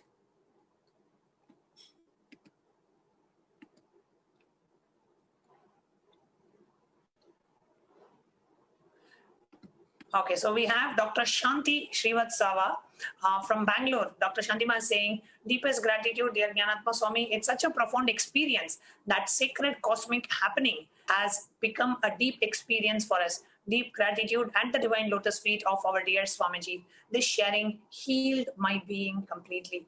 I'm so glad. Thank you so much for sharing. Sudarshini Chakravarti is saying, Nityanandam Swamiji, no words to express.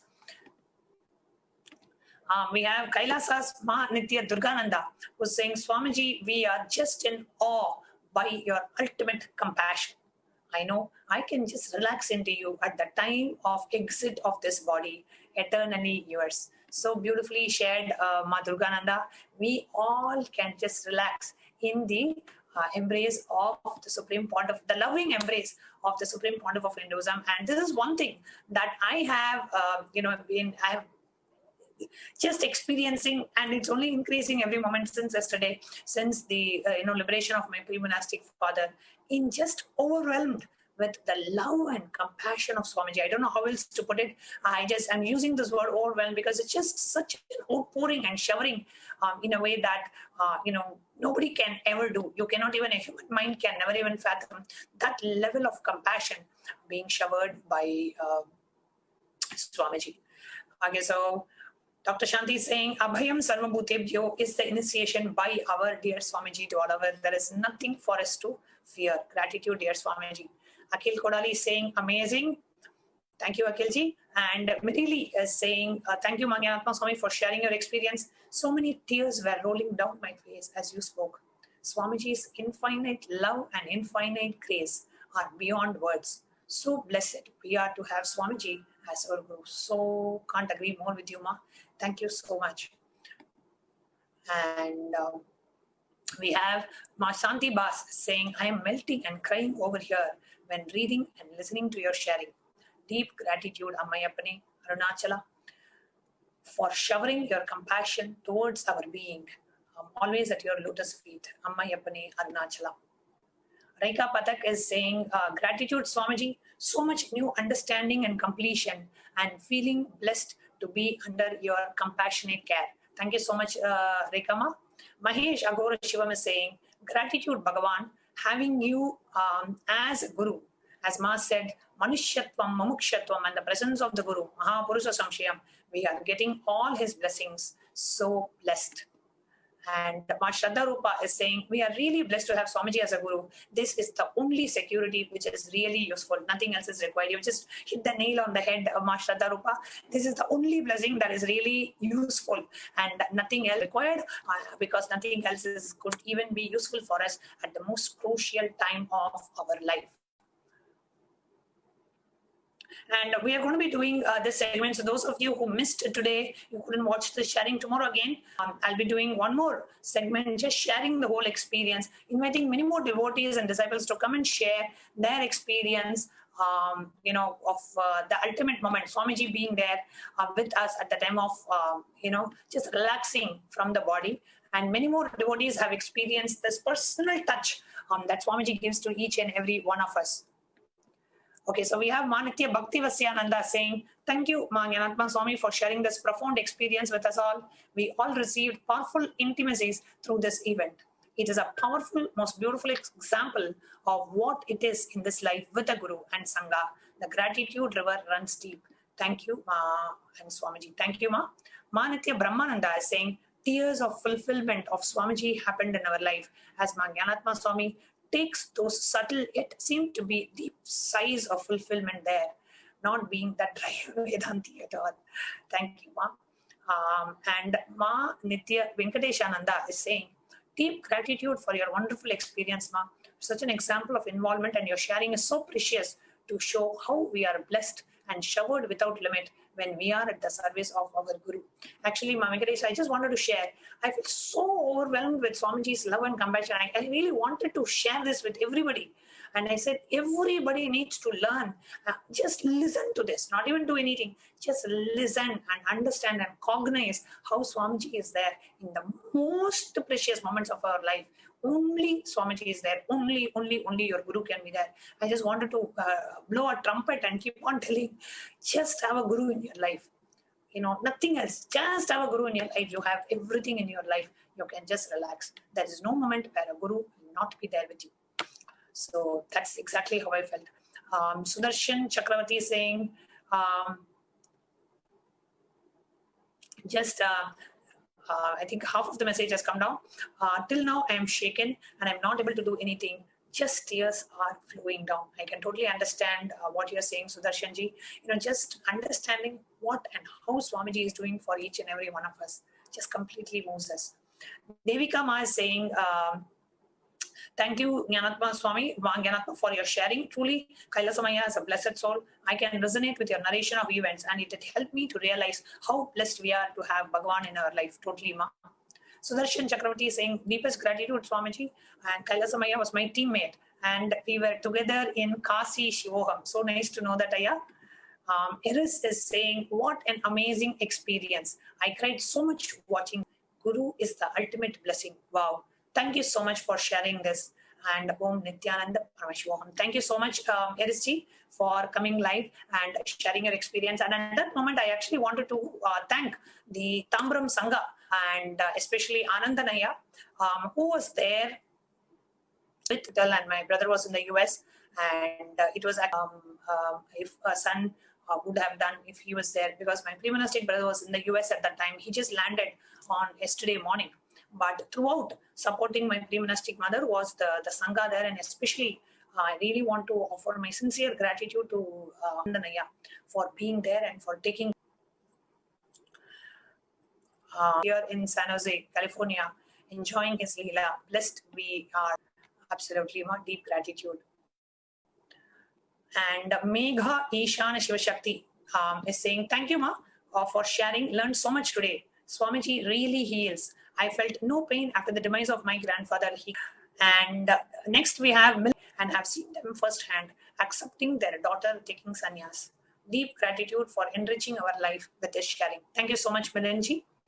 Malala was saying, thank you, Manganatma Swami. Sharings today are absolutely amazing.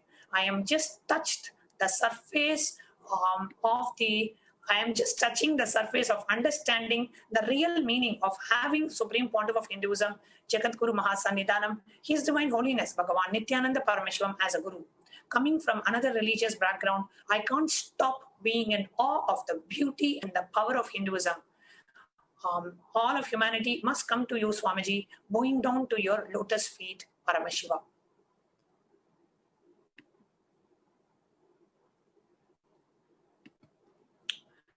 Sudarshan Chakravarti is saying, we both just talking like college friends and sharing and talking. Thanks, Manganatma Swami, for all the sharing and motherliness care even in this situation. Thank you, Sudarshanji. And Kaila Manitya Shivamayananda is saying, thank you so much for this liberation and also for sharing. So we all get a glimpse of what makes Swamiji an avatar and more understanding of what happens after death, what can happen differently by the grace of Swamiji. Such immense blessing. Thank you, Ma Shivamayananda. Renu Ravikiran is saying, what a blessing indeed. Such a powerful liberation. All his devotees are eternally blessed. Thank you, Manganatma, for this powerful sharing. Thank you so much, Ma Renu, for coming and leaving a comment here. It just feels, especially because I was a personal witness to what all happened. The whole sequence of events that happened that led to the liberation of Kailasamaya, and the way Swamiji was involved and micromanaging every single aspect of it, from the way the body should be handled and